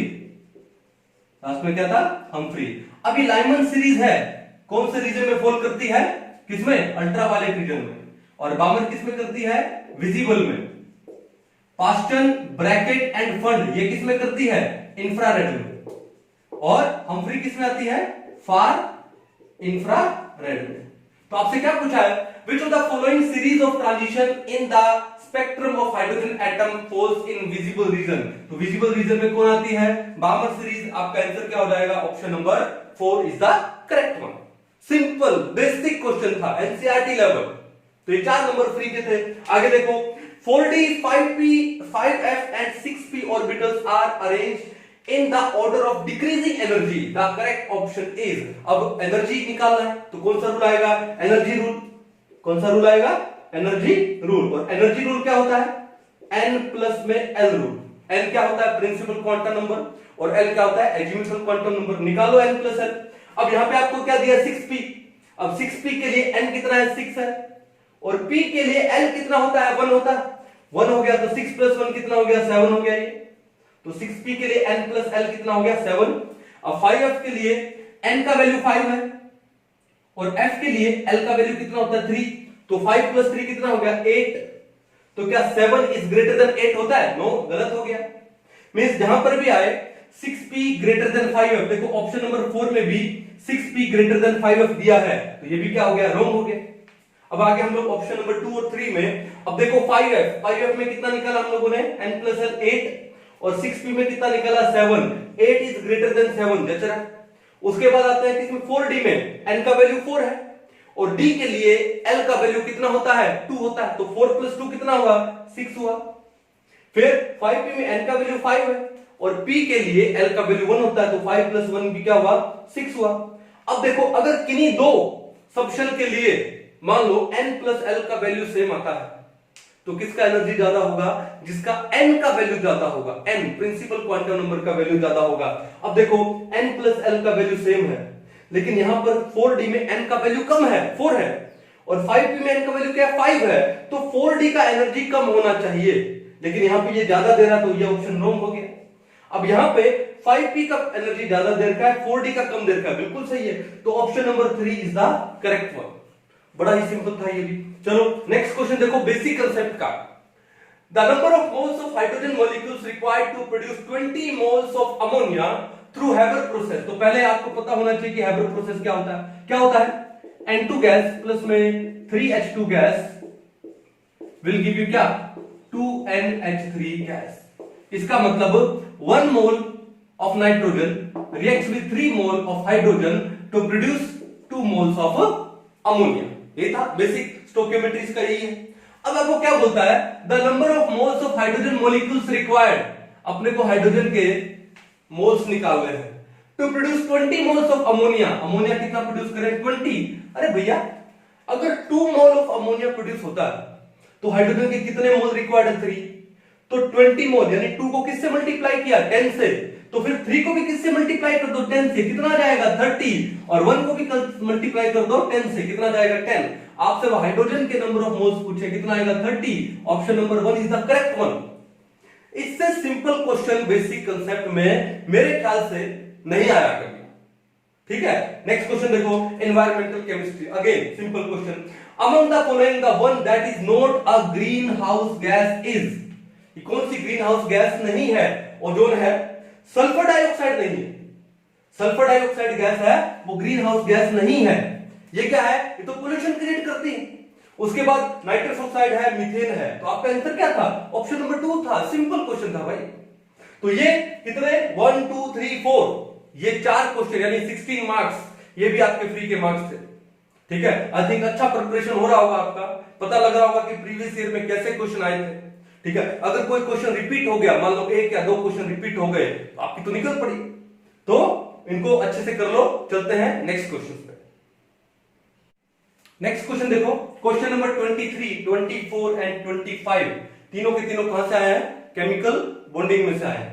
तो 23 क्वेश्चन क्या बोलता है, the number of sigma and pi bonds in pent 2इन 4i इज। तो पहले एक काम करो, स्ट्रक्चर बना लो इसका, किसका, पेंट 2इन। अब पेंट बोला है तो कितने कार्बन हो गए, 1 2 3 4 5 कार्बन हो गए। उसके बाद नंबरिंग कहां से कर दो, यहां से कर दो, मान लो 1 2 3 4 5, सिंपल था। 2 नंबर कार्बन पे लगा दो इन, ये रहा 2 नंबर कार्बन, हमने इन यानी डबल बॉन्ड लगा दिया। एंड 4 नंबर कार्बन पे क्या लगा दिया, आइन यानी ट्रिपल बॉन्ड लगा दिया। अब कार्बन की जो बाकी वैलेंसीज हैं वो किससे कंप्लीट करनी है? हाइड्रोजन से। कर दो। इस कार्बन के 1 2 3 बॉन्ड है, चौथा हो गया हाइड्रोजन से। इस कार्बन के 1 2 3 4 के 4 कंप्लीट। इस कार्बन के 1 2 3 चौथा क्या लगा दो? हाइड्रोजन। इस कार्बन के 1 2 3 क्या लगा दो? हाइड्रोजन। इस कार्बन का 1 तो बाकी 1 2 3 क्या लगा दोगे? हाइड्रोजन। बन गया पेंट 2 इन 4 आयन। अब आपको क्या देखना है? Sigma and pi bond. ठीक है, तो पहले सिग्मा बॉन्ड देखो कितने हैं? 1 2 3 4 5। डबल बॉन्ड में सिग्मा कितना होता है? 1, यानी 6 7 8।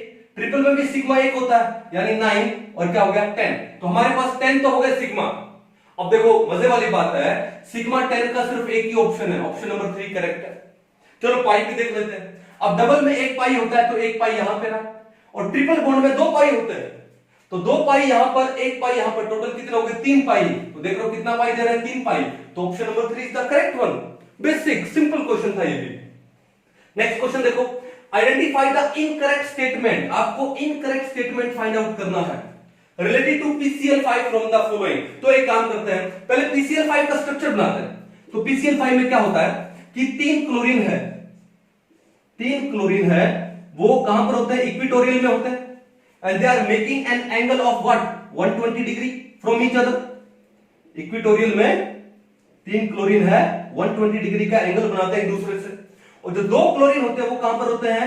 एक्सियल में होते हैं। और उनकी जो बॉन्ड लेंथ है, ये एक्सियल वालों की, वो इक्वेटोरियल वालों से क्या होती है? ज्यादा होती है। क्या होती है? ज्यादा। क्यों? क्योंकि यहां पर एंगल कितना बन रहा है? 90 डिग्री बन रहा है, लेकिन इक्वेटोरियल वालों में कितना बन रहा है? 120 डिग्री।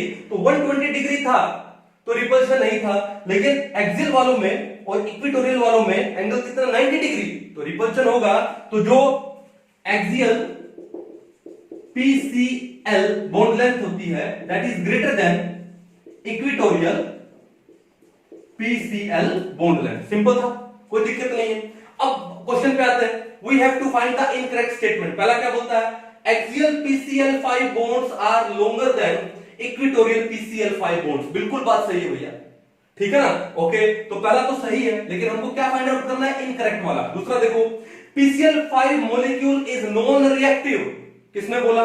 PCl5 तो रिएक्टिव होता है, अल्कोहल के साथ रिएक्ट कराओ, कार्बोक्सिलिक एसिड के साथ रिएक्ट कराओ, बड़े शानदार रिएक्ट करेगा ये। तो दूसरा ऑप्शन मेरे को इनकरेक्ट लग रहा है। थर्ड में आते हैं, 3 equatorial PCl bonds make an angle of 120 degree with each other। बिल्कुल सही है, ये जो 3 इक्वेटोरियल PCl bonds है एक दूसरे से 120 डिग्री का एंगल बना रहे हैं, करेक्ट है ये। फोर्थ क्या है? 2 axial PCl bonds make an angle of 180 degree with each other। each other तो एक्सियल वाले ये वाले, तो ये आपस में एक दूसरे से कितना एंगल बना रहे हैं? 120 डिग्री बना रहे हैं। बिल्कुल सही है, तो ये भी सही है। तो आपका जो इनकरेक्ट कौन सा हो गया? ऑप्शन नंबर 2 इनकरेक्ट है।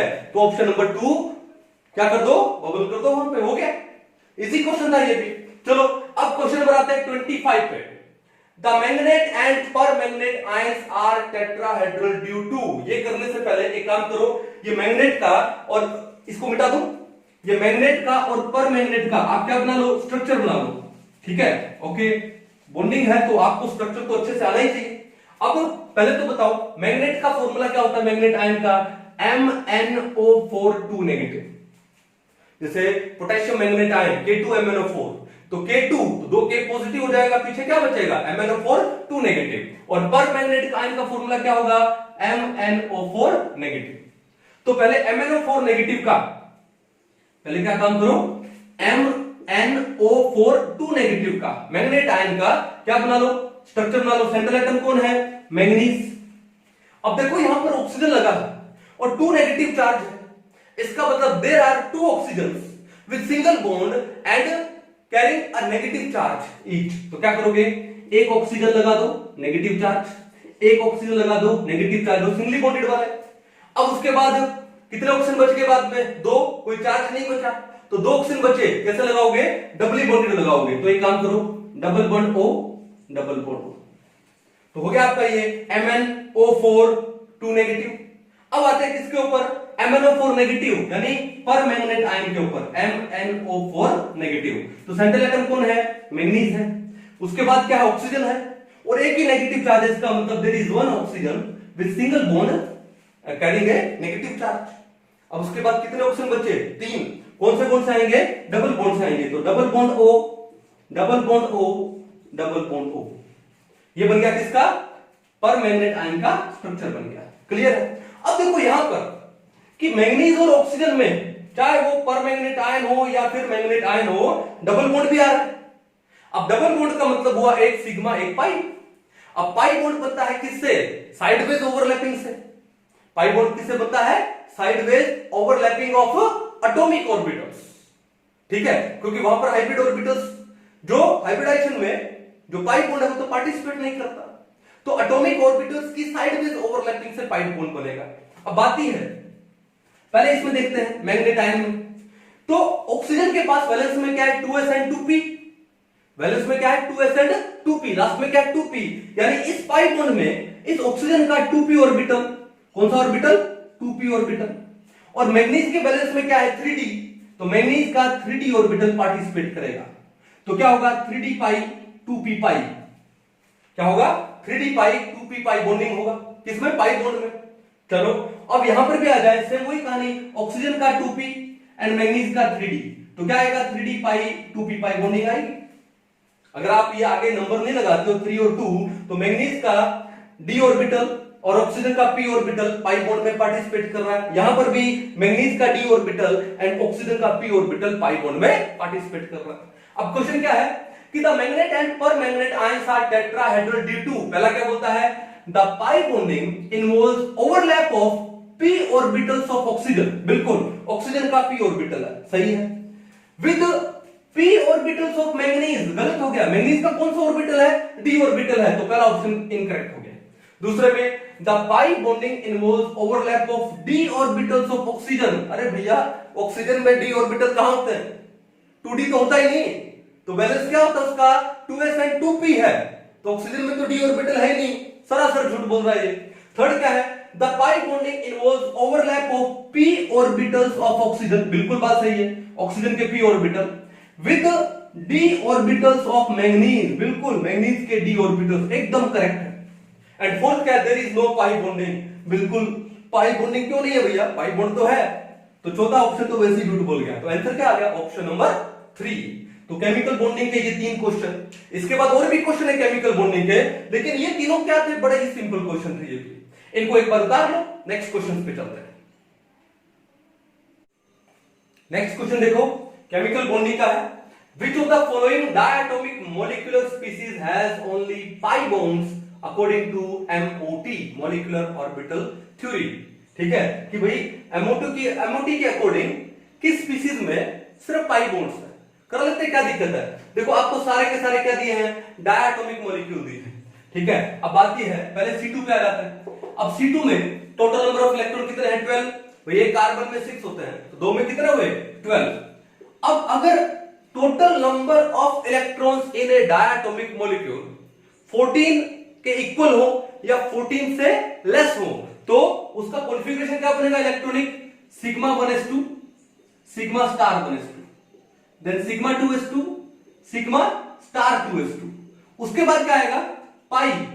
अगर total number of electrons in A diatomic molecule is equal और लेस देन 14, तो पहले क्या आता है? पाई आता है। और अगर 14 से ज्यादा हो तो क्या आएगा? सिग्मा 2pz आएगा। तो क्या आएगा? Pi 2px is equal to pi 2py। Equal क्यों लिखा है? क्योंकि दोनों का एनर्जी सेम होता है यहाँ पे। अब इलेक्ट्रॉन कितने हमारे पास? 2, 2 4, 2 6, 2 8। आउट ऑफ 12 इलेक्ट्रॉन 8 तो हमने फिल कर दिए। कितने बचे? 4। तो इक्वल एनर्जी है, तो 2 यहां पे लगाओ, 2 यहां पे लगाओ, हो गए 4। ठीक है, अब एक काम करते हैं, 2 2 4 2 6 2 8 2 10 2 12 इलेक्ट्रॉन हमने फिट कर दिए। हम निकालते हैं बॉन्ड ऑर्डर। क्या निकालते हैं? Bond order. अब बताओ बॉन्ड ऑर्डर निकालने का फॉर्मूला क्या है? Nb माइनस Na अपॉन में 2। Nb का मतलब number of electrons in bonding molecular orbital, और Na क्या होता है? Number of electrons in anti bonding molecular orbital. ठीक है, चलो अब बॉन्डिंग वाले कौन कौन से हैं? सिग्मा 1s2 2, 2 4, बस बॉन्डिंग में, और इसके बाद 2 6 और 2 8, कितने हुए? 8 हुए। और एंटी बॉन्डिंग वाले कौन से हैं? 2 और 2 4, अपॉन में 2। 8 माइनस 4 कितना? 4, 4/2 कितना है? 2। इसका मतलब जो C2 है उसका बॉन्ड ऑर्डर कितना है? 2 है। बॉन्ड ऑर्डर कितना है C2 का 2, ये लो बना दिया बॉन्ड ऑर्डर, तो क्या हो गया, कुछ ऐसा होगा। ठीक है, अब अगर ये बॉन्ड ऑर्डर 2 है, इसका मतलब दो बॉन्ड में इलेक्ट्रॉन कितने होते हैं, टोटल 4 होते हैं। ठीक है, अब अगर 4 इलेक्ट्रॉन है इस दो बॉन्ड में, तो वो 4 इलेक्ट्रॉन कहां से आए, पीछे से देखो, 2 इलेक्ट्रॉन तो पाई 2py वाले और 2 पाई 2px वाले, यही वाले तो आए। ये बॉन्ड ऑर्डर 2 का मतलब दो बॉन्ड है, दो बॉन्ड के अंदर इलेक्ट्रॉन कितने होंगे, 4, क्योंकि एक सिंगल बॉन्ड में 2 होते हैं। तो वो 4 इलेक्ट्रॉन कहां से आए, पीछे से देखो, 2 आए पाई वाले, ये भी 2 आए पाई वाले, यानी वो चारों के चारों इलेक्ट्रॉन कौन से आए, पाई वाले आए। तो क्वेश्चन क्या बोला, which of the following diatomic molecular species has only pi bonds according to MOT। तो भैया इसका आंसर तो आपके पास क्या आ गया, C2 ही आ गया। क्या आ गया, C2। क्वेश्चन समझ आ गया ना। ठीक है, अब यही चीज बाकी में करके देखना, आपको बिल्कुल क्लियर हो जाएगा। चले आगे, चलो क्वेश्चन नंबर 27 देखो, बड़ा सिंपल सा क्वेश्चन है भाई ये। Which is the correct thermal stability order for H2। देखो यहां पर आपको ऑक्सीजन फैमिली दिया है, और ऑक्सीजन फैमिली के मैं एक तरह से क्या बोल दूं कि हाइड्राइड दिया एक तरह से, मान लो। ठीक है, तो भैया बात है, जैसे मान लो जिसका बॉइलिंग पॉइंट ज्यादा होगा उसका थर्मल स्टेबिलिटी भी क्या होगा, ज्यादा होगा। फैक्ट है, जिसका बॉइलिंग पॉइंट ज्यादा है, यानी ज्यादा टेम्परेचर पे वो बॉइल हो रहा है, टूट रहा है, तो उसका थर्मल स्टेबिलिटी थर्मल का मतलब क्या होता है, हीट, स्टेबिलिटी टुवर्ड्स हीट। तो जिसका बॉइलिंग पॉइंट ज्यादा होगा उसका थर्मल स्टेबिलिटी भी ज्यादा होगा। अब ऑक्सीजन फैमिली के इन सब हाइड्राइड में से किसका बॉइलिंग पॉइंट ज्यादा होता है, वाटर का कितना होता है, 100 डिग्री सेल्सियस। ठीक है, और सबसे कम किसका होता है, सल्फर का। तो वाटर का बॉइलिंग पॉइंट ज्यादा है यहां पे। अब इन 4 ऑप्शन में सिर्फ पहला ऑप्शन ऐसा है कि जिसके अंदर वाटर का बॉइलिंग पॉइंट आपको ज्यादा दिया हुआ है, तो इसका मतलब उसका थर्मल स्टेबिलिटी भी क्या हो गया, ज्यादा हो गया। सिंपल, और बाकी कोई ऑप्शन में जाना ही नहीं पड़ा, कर पाओगे, कोई दिक्कत नहीं है। उसके बाद चलते हैं क्वेश्चन नंबर किस पे, 28 पे। 28 क्या बोलता है, for the second period elements the correct increasing order of first ionization enthalpy. तो भैया पीरियोडिक क्लासिफिकेशन का क्वेश्चन है, और आपको एक बात तो कंफर्म है ना कि जो नोबल गैसेस होती है उनकी आयोनाइजेशन एंथैल्पी पीरियोडिक टेबल में सबसे ज्यादा होती है, फर्स्ट आयोनाइजेशन एंथैल्पी। क्यों, क्योंकि उनका वैलेंस शेल कंप्लीट होता है, चाहे वो ड्यूप्लेट हो चाहे वो ऑक्टेट हो, तो वहां से इलेक्ट्रॉन निकालना बहुत मुश्किल है। तो फर्स्ट आयोनाइजेशन एंथैल्पी किसकी ज्यादा होगी, नोबल गैस की होगी। अब यहां पर 4 ऑप्शन है, अब 4 ऑप्शन में नोबल गैस कौन सी है, नियोन है, तो चारों के अंदर नियोन की आयोनाइजेशन एंथैल्पी ज्यादा दी हुई है, तो इसका मतलब यहां से तो प्रिडिक्ट कर नहीं सकते। ठीक है, अब देखो पहला ऑप्शन ले लो कि नियोन से कम किसकी है, फ्लोरीन की। बिल्कुल, fluorine is the highest electronegativity वाला है, तो वहां से इलेक्ट्रॉन निकालना तो बड़ा मुश्किल है भैया। तो नियोन के बाद किसका है, फ्लोरीन का है। ठीक है, अब फ्लोरीन के बाद इन्होंने दे दिया ऑक्सीजन का। अब ऑक्सीजन का बैलेंस क्या होता है, 2s2 2p4। ऑक्सीजन का बैलेंस क्या होता है, 2s2 2p4। अब अगर मैं 2s2 2p4 को शो करूं कैसे, ये लो 2s2 और ये क्या हो गया 2p4, कैसे 1 2 3 4, यही तो हुआ ना। अब भैया यहां से इलेक्ट्रॉन निकालना इतना टफ नहीं है, टफ तो है क्योंकि ऑक्सीजन का इलेक्ट्रोनेगेटिविटी ज्यादा है, लेकिन ऑक्सीजन का फर्स्ट आयोनाइजेशन एंथैल्पी नाइट्रोजन से ज्यादा दे रखा है भैया। नाइट्रोजन का क्या होता है 2s2 2p3। अब नाइट्रोजन में क्या आता है, हाफ फिल्ड कॉन्फ़िगरेशन आती है। ठीक है, ये क्या है, हाफ फिल्ड है, और हाफ फिल्ड में क्या होती है, एक्स्ट्रा स्टेबिलिटी। इसका मतलब जो नाइट्रोजन का फर्स्ट आयोनाइजेशन एंथैल्पी है वो ऑक्सीजन से ज्यादा होने वाला है, लेकिन यहां पे आपको ऑक्सीजन का नाइट्रोजन से ज्यादा दिया हुआ है, तो पहला ऑप्शन हो गया रॉन्ग। अब दूसरे ऑप्शन में देखो, नियोन का ज्यादा है फ्लोरीन से, सही है, फिर नाइट्रोजन का ज्यादा ऑक्सीजन से, यानी यहां तक हम बिल्कुल सही है, यहां तक हम बिल्कुल सही है। तीसरे में नियोन से ज्यादा फ्लोरीन, फ्लोरीन के बाद ऑक्सीजन, थर्ड ऑप्शन गलत कर लो। चौथे में नियोन से कम फ्लोरीन, फ्लोरीन से कम नाइट्रोजन, नाइट्रोजन से कम ऑक्सीजन, यानी यहां तक ये भी ठीक है, तो हमारा आंसर सेकंड और फोर्थ ऑप्शन में। ठीक है, अब ये तो सोल्व हो गया, आगे चलते हैं। यहां पर दिया lithium beryllium boron carbon, lithium boron beryllium carbon. अब देखो लिथियम तो पहले दिया है तो छोड़ दो कहानी के, और कार्बन यहां पे दिया ये भी छोड़ दो, कहानी आ गई बेरिलियम और बोरोन पे। अब beryllium, hydrogen helium lithium beryllium, beryllium का एटॉमिक नंबर कितना होता है 4। अब 4 है बेरिलियम का, तो कॉन्फ़िगरेशन क्या हो गया 1s2, इनर शेल का है 2s2। भैया इसका जो 2s है वो फुल है, अब S होता है वो क्लोज होता है न्यूक्लियस के और वो फुल है, तो क्या होगा, निकालना मुश्किल होगा इलेक्ट्रॉन। तो फर्स्ट आयोनाइजेशन एंथैल्पी क्या होगी, बेरिलियम की ज्यादा होगी। और बोरोन के अंदर क्या है, अगर मैं बोरोन की बात करूं क्या है, 1s2 2s2 2p1। अब भैया 2s2 फुल है और उसके बाद क्या आ रहा है, 2p1 आ रहा है। अब ये 2p1 है, p में इलेक्ट्रॉन है, अब यहां से निकालोगे ना तो ये और स्टेबल हो जाएगा, क्यों, 2s बचेगा फुल फिल्ड। तो इसका मतलब कि जो बेरिलियम है उसका फर्स्ट आयोनाइजेशन एंथैल्पी बोरोन से ज्यादा होना चाहिए, क्योंकि बेरिलियम में आप इलेक्ट्रॉन कहां से निकाल रहे हो, 2s से निकाल रहे हो, फुल फिल्ड 2s से, और 2s वाला न्यूक्लियस के क्लोज होता है, वहां से इलेक्ट्रॉन निकालना मुश्किल है। और बोरोन में आप इलेक्ट्रॉन कहां से निकाल रहे हो, 2p से निकाल रहे हो, जिसके अंदर एक ही है, वो निकालना इजी है, तो बेरिलियम का ज्यादा कर दो बोरोन से। अब सेकंड ऑप्शन में बोरोन का ज्यादा है बेरिलियम से, बोरोन का बेरिलियम से ज्यादा है, तो बात जच नहीं रही है। और फोर्थ ऑप्शन में बेरिलियम की ज्यादा है बोरोन से, ये बात जच रही है, तो ऑप्शन नंबर कौन सा हो गया, fourth, option number 4 is the correct. खाली समझ आ गई, सिंपल सा था, पीरियोडिक क्लासिफिकेशन में थोड़ा सा कॉमन सेंस यूज करना था यहां पे। अब देखो अगला क्वेश्चन देखो, विच of the following is incorrect statement, आपको इनकरेक्ट फाइंड आउट करना है, करते हैं। GeX4 germanium tetra halide, okay, जहां पे हेलोजन है, फ्लोरीन क्लोरीन ब्रोमीन आयोडीन वो दे रखे हैं। It is more stable then GeX2, बिल्कुल सही बात बोल रहा है, यहां पे जर्मेनियम कितना है, +4 में है, और GeX2 में जर्मेनियम कितना है, +2 में है, ठीक है। तो भैया हाईएस्ट ऑक्सीडेशन स्टेट वाला ज्यादा स्टेबल होगा, ठीक है ना, तो GeX4 है, इट इज मोर स्टेबल, बिल्कुल सही बात बोल रहा है। तो पहला तो करेक्ट है, आपको क्या फाइंड आउट करना है, इनकरेक्ट। दूसरे चलते हैं, SnF4 is ionic in nature, बिल्कुल सही है, क्यों, यहां पर Sn क्या है, +4 है, ठीक है, large cation small anion ionic होगा, तो ये आयोनिक इन नेचर है, ये भी बिल्कुल सही है। PbF4 is covalent in nature, PbF4 में लेड कितना है, +4, large cation small anion ionic होता है, कोवलेंट नहीं होता, तो भैया थर्ड वाला ऑप्शन क्या हो गया, गलत हो गया।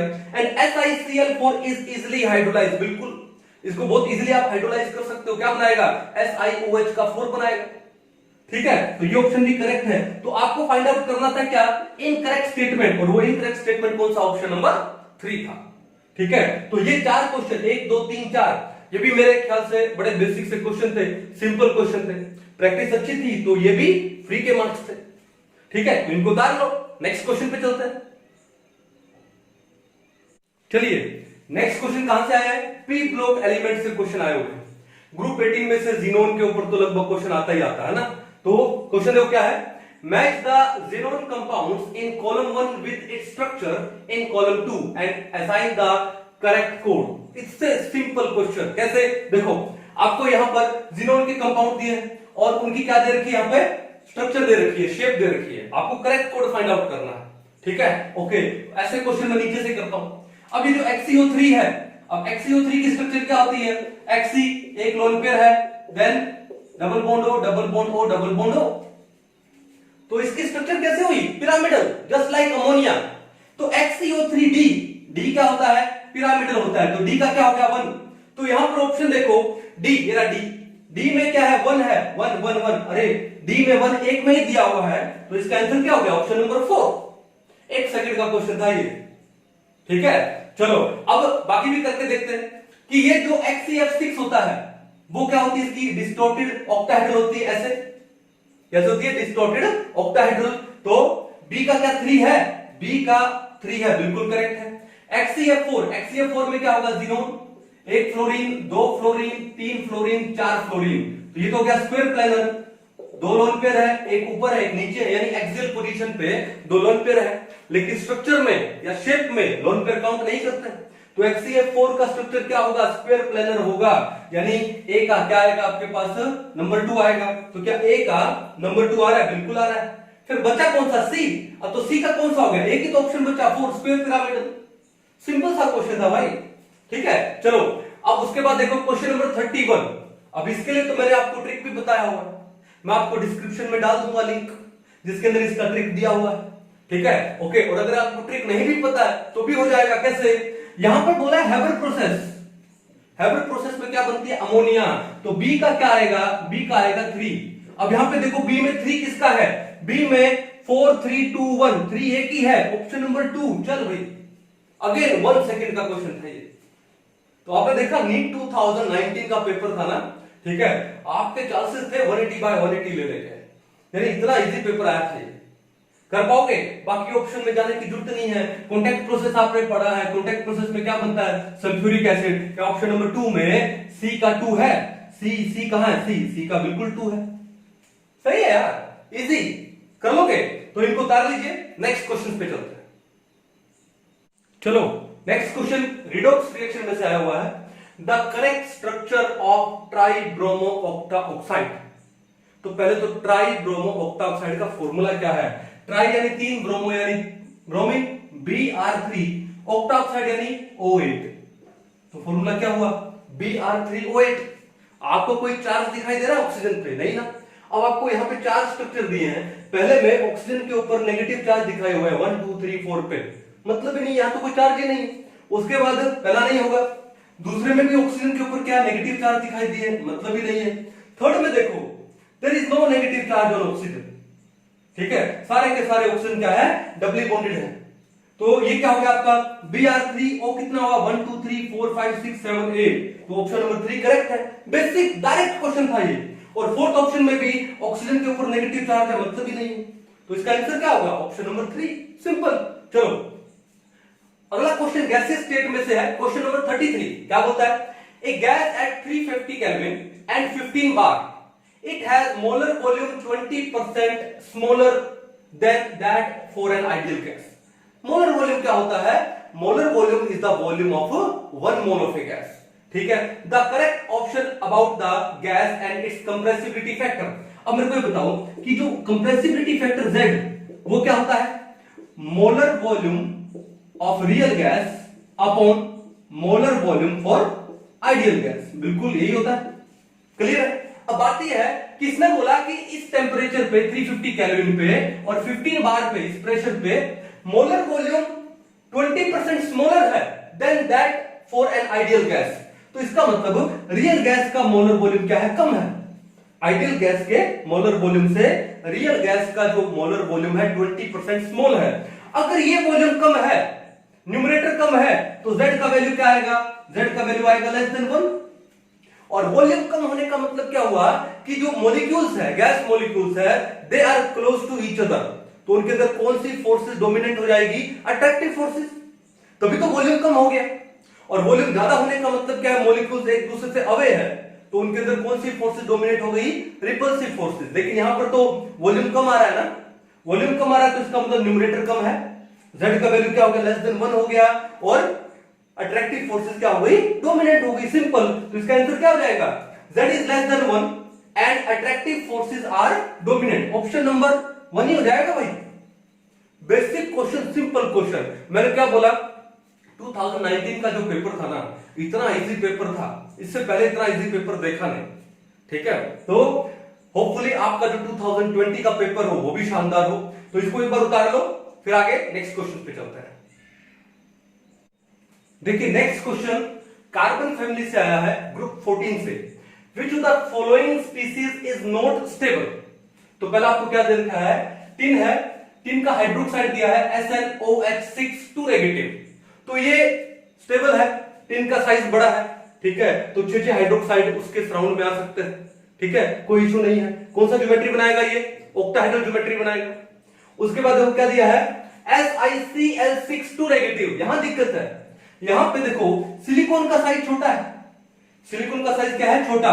और यहां पे ये जो क्लोराइड आयन है कितने? 6, बल्कि क्लोराइड आयंस वो हेक्सागोनल या ऑक्टाहेड्रल ज्योमेट्री में आ रहा है ना, तो क्या हो जाएगा? स्टीरिक हिंड्रेंस होगा। तो यहां पर क्या आ जाएगा? स्टीरिक हिंड्रेंस आ जाएगा, जिस वजह से इसका स्टेबिलिटी क्या हो जाएगा? कम हो जाएगा। तो उसने बोला है कि the following species is not stable. Answer क्या होगा? Option number 2। अब यहाँ पे SiF6 2 नेगेटिव है, तो फ्लोरीन का साइज क्लोरीन से तो छोटा ही है, तो यहाँ पे स्टीरिक हिंड्रेंस कम होगी, तो वो स्टेबल हो सकता है। GeCl6 2 नेगेटिव, जर्मेनियम का साइज बड़ा है, साइज बड़ा है, तो यहां पर 6Cl नेगेटिव, 6 क्लोराइड आयंस है, वो आ सकते हैं आराम से, ठीक है। तो स्टेबिलिटी इसका भी होगा, लेकिन इसका स्टेबिलिटी नहीं होगा क्योंकि सेंट्रल एटम का ही साइज छोटा है। उसका साइज छोटा होने से 6 जो क्लोराइड लगे हैं वहां पे, छह क्या लगे हैं, क्लोरीन लगे हैं, तो उनके अंदर आपस में क्या आएगी, स्टेरिक हिंड्रेंस आएगी, जिस वजह से ये क्या हो जाएगा, अनस्टेबल हो जाएगा। क्लियर, इजी क्वेश्चन था। नेक्स्ट क्वेश्चन देखो, what is the correct electronic configuration of the central atom in potassium ferrocyanide based on CFT crystal field theory. यहां पर करना क्या आपको, ये जो आयरन है, इस आयरन का ऑक्सीडेशन स्टेट निकालो। कैसे निकालेंगे, तो देखो ये क्या है, काउंटर आयरन है, तो क्या होगा, 4K पॉजिटिव, डिसोशिएट करेंगे तो 4K पॉजिटिव, पीछे क्या बचेगा, FeCN6 क्या आएगा, 4 नेगेटिव आएगा। क्लियर है। अब देखो साइनाइड का चार्ज कितना होता है, -1, तो 6 पे कितना होगा, -6, और ये -6 बाहर जाके क्या हो जाएगा, +6 और -4 कितना हो गया, +2 हो गया। तो यहां पर आयरन है अपने +2 ऑक्सीडेशन स्टेट में है। कहां पर है, +2 ऑक्सीडेशन स्टेट में। यहां पे कर दूं, अब देखो Fe+2 है तो उसका इलेक्ट्रॉनिक कॉन्फ़िगरेशन क्या होगा, तो पहले बताओ जो Fe है, आयरन है, एटॉमिक नंबर कितना होता है, 26। ठीक है, अब 26 है तो इलेक्ट्रॉनिक कॉन्फ़िगरेशन कौन सा, वैलेंस वाला कौन सा होगा, 3d6 4s2। अब इसको भी शॉर्ट ट्रिक से याद कर सकते हो। अगर एटॉमिक नंबर 21 से 28 के बीच में हो, 29 तो एक्सेप्शनल है, ठीक है, 21 से 28 के बीच में हो, बीच में क्रोमियम को छोड़ दो, ठीक है, तो क्या करोगे, जैसे एटॉमिक नंबर लिख दिया 26, तो आपको लिखना है 3d4s, फिर क्रॉस कर दो भैया। इसका मतलब क्या होगा, 3d6 4s2, इजी। तो आयरन का एटॉमिक नंबर 26 है, तो वैलेंस इलेक्ट्रॉनिक कॉन्फ़िगरेशन क्या हुआ, 3d6 4s2। लेकिन आयरन यहां पर क्या है, हमारे पास +2 ऑक्सीडेशन स्टेट में है। +2 का मतलब क्या हुआ, 2 इलेक्ट्रॉन्स आर गॉन, और इलेक्ट्रॉन कहां से जाएंगे, पीछे से जाएंगे। अब पीछे क्या है, 4s वाला, तो 4s के जो 2 इलेक्ट्रॉन है हटा दो, हमारे पास क्या बचा, 3d6 बचा। हमारे पास क्या बचा, 3d6। अब 3d6 1 2 3 4 5, ये 3d सबशेल है, उसके अंदर ये 5 ऑर्बिटल है, जो 6 इलेक्ट्रॉन है, कैसे 1 2 3 4 5 6, यही तो होगा, यही तो होगा ना। अब देखो यहां पर इन्होंने एक बात बोला है, क्या बोला है कि what is the correct electronic configuration of the central atom based on crystal field theory. अब क्रिस्टल फील्ड थ्योरी में क्या होगा कि जब ये लिगेंड, जब ये साइनाइड लिगेंड अपने लोन पेयर देगा सेंट्रल मेटल एटम और आयन को, सेंट्रल मेटल आयन को, तो लिगेंड के लोन पेयर में और इस मेटल के जो पास में डी में जो इलेक्ट्रॉन है, ये वाले, इनके बीच में क्या होगा, रिपल्शन होगा। रिपल्शन होने से ये जो 3d सबशेल है, ये क्या हो जाएगा, 2 पार्ट में स्प्लिट हो जाएगा। कितने पार्ट में स्प्लिट हो जाएगा, 2 पार्ट में। अब यहां पर ये आयरन, ठीक है, ये कौन सा स्प्लिटिंग दिखाता है, ऑक्टाहेड्रल, ठीक है, कौन सा, ऑक्टाहेड्रल। तो ऑक्टाहेड्रल में क्या होता है, देखो ऑक्टाहेड्रल में क्या होगा कि दो कौन से, ये वाले, ठीक है, ये इनकी एनर्जी तो बढ़ जाएगी, क्योंकि जो लिगेंड के लोन पेयर है, इन दोनों के, ये 2 कौन से हैं, एक्सियल वाले, dx2y2 dz2, इनके बिल्कुल डायरेक्ट सामने आ जाते हैं, तो इनके बीच में रिपल्शन होगा। रिपल्शन होने से एनर्जी क्या होती है, इनकी बढ़ जाती है। और ये जो 3 है, ये जो 3, इनकी एनर्जी क्या हो जाएगी, कम हो जाएगी। और ये 3 कौन से हैं, ये है dx2y2 और ये है dz2, और ये 3 इक्विटोरियल वाले कौन से हैं, dxy dyz एंड dzx। ये बात समझ आ गई। अब देखो बात ये है कि आपके पास इलेक्ट्रॉन कितने हैं, टोटल 6 है, तो इलेक्ट्रॉन पहले किस में जाएगा, लो एनर्जी वाले ऑर्बिटल में जाएगा, और लो एनर्जी वाला ऑर्बिटल कौन सा है, ये, तो क्या आएगा 1 2 3, फिर 4 5, फिर हाई में जाएगा, फिर 6, यही तो होने वाला है, यही होने वाला है ना।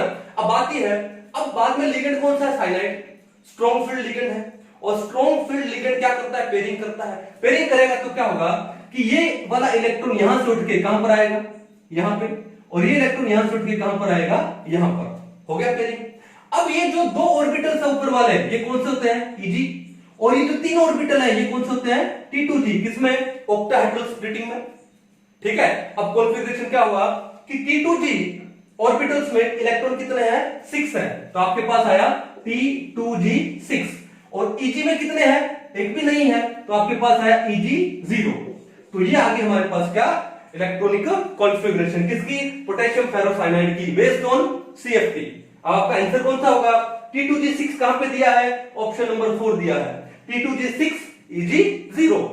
बड़ा ही बेसिक एनसीईआरटी वाला क्वेश्चन था ये, आई होप सबका ठीक हुआ होगा। चले आगे, चलो नेक्स्ट क्वेश्चन देखो 36। मैं क्या बोलूं कि अल्कोहल फिनोल में इतना इजी क्वेश्चन कैसे? तो उन्होंने क्या बोला था, compound that is most difficult to protonate. Protonate कब होगा, यानी जब प्रोटॉन आएगा। अब प्रोटॉन को क्या चाहिए, लोन पेयर चाहिए, तो ऑक्सीजन है, लोन पेयर है। ये क्या है आपका डाइमिथाइल ईथर। यहां पर ये जो ऑक्सीजन है ये अपना लोन पेयर इसको दे देगी, प्रोटोनेशन हो जाएगा। तो यहां पर तो प्रोटोनेशन हो जाएगा, लेकिन इससे क्या बोला, मोस्ट डिफिकल्ट टू प्रोटोनेट। चलो नेक्स्ट में चलते हैं, ये क्या है, PHOH, ये तो फिनोल है।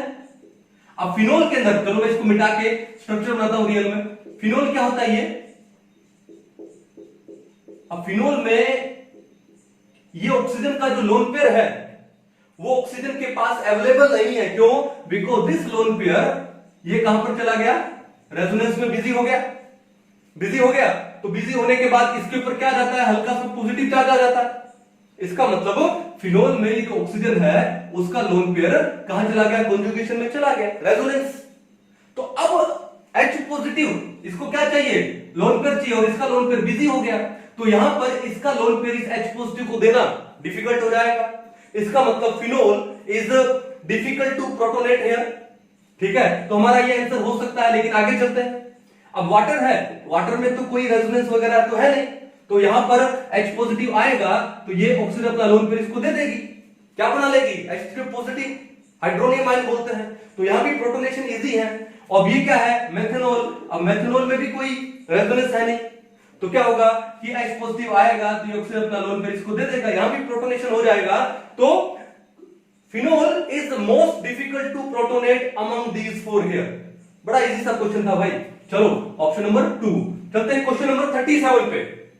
The most suitable reagent for the following conversion is, आपको क्या दिया है, ब्यूट 2 आयन दिया है और उससे उन्होंने 6 ब्यूटीन बनाया है और आपसे रिएजेंट पूछा है भाई। क्या पूछा है, रिएजेंट। अब ये तो ट्रिक्स पे है, ठीक है, ओके। तो इसका मैंने अच्छे से ट्रिक्स करवाया हुआ है, लेकिन जो बच्चे नहीं उनके लिए बता दूं।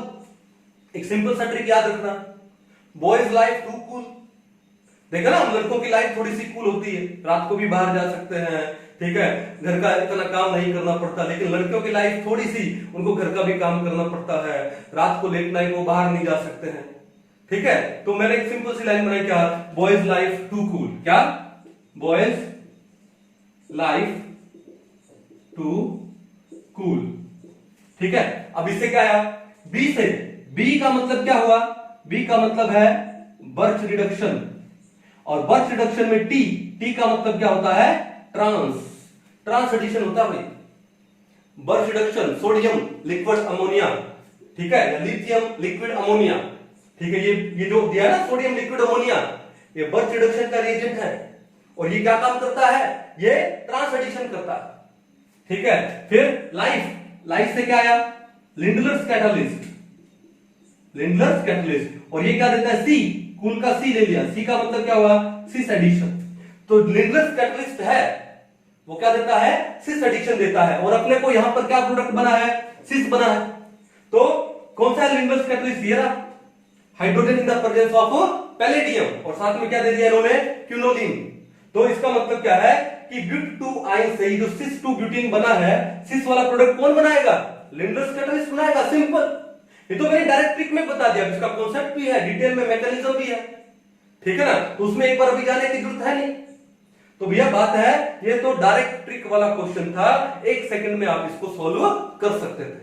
तो ये कितने क्वेश्चन, 4, ये भी क्वेश्चन इजी थे, इनको एक बार उतार लो। नेक्स्ट क्वेश्चन पे चलते हैं। नेक्स्ट क्वेश्चन देखो, अमीन्स वाले चैप्टर में से 2 क्वेश्चन आए हुए हैं, और लगभग 2 ही क्वेश्चन आते हैं, कभी कभी 3 क्वेश्चन भी हो सकते हैं, ठीक है। और बड़े ही बेसिक क्वेश्चन थे इस बार। क्या थे, the major product of the following reaction is.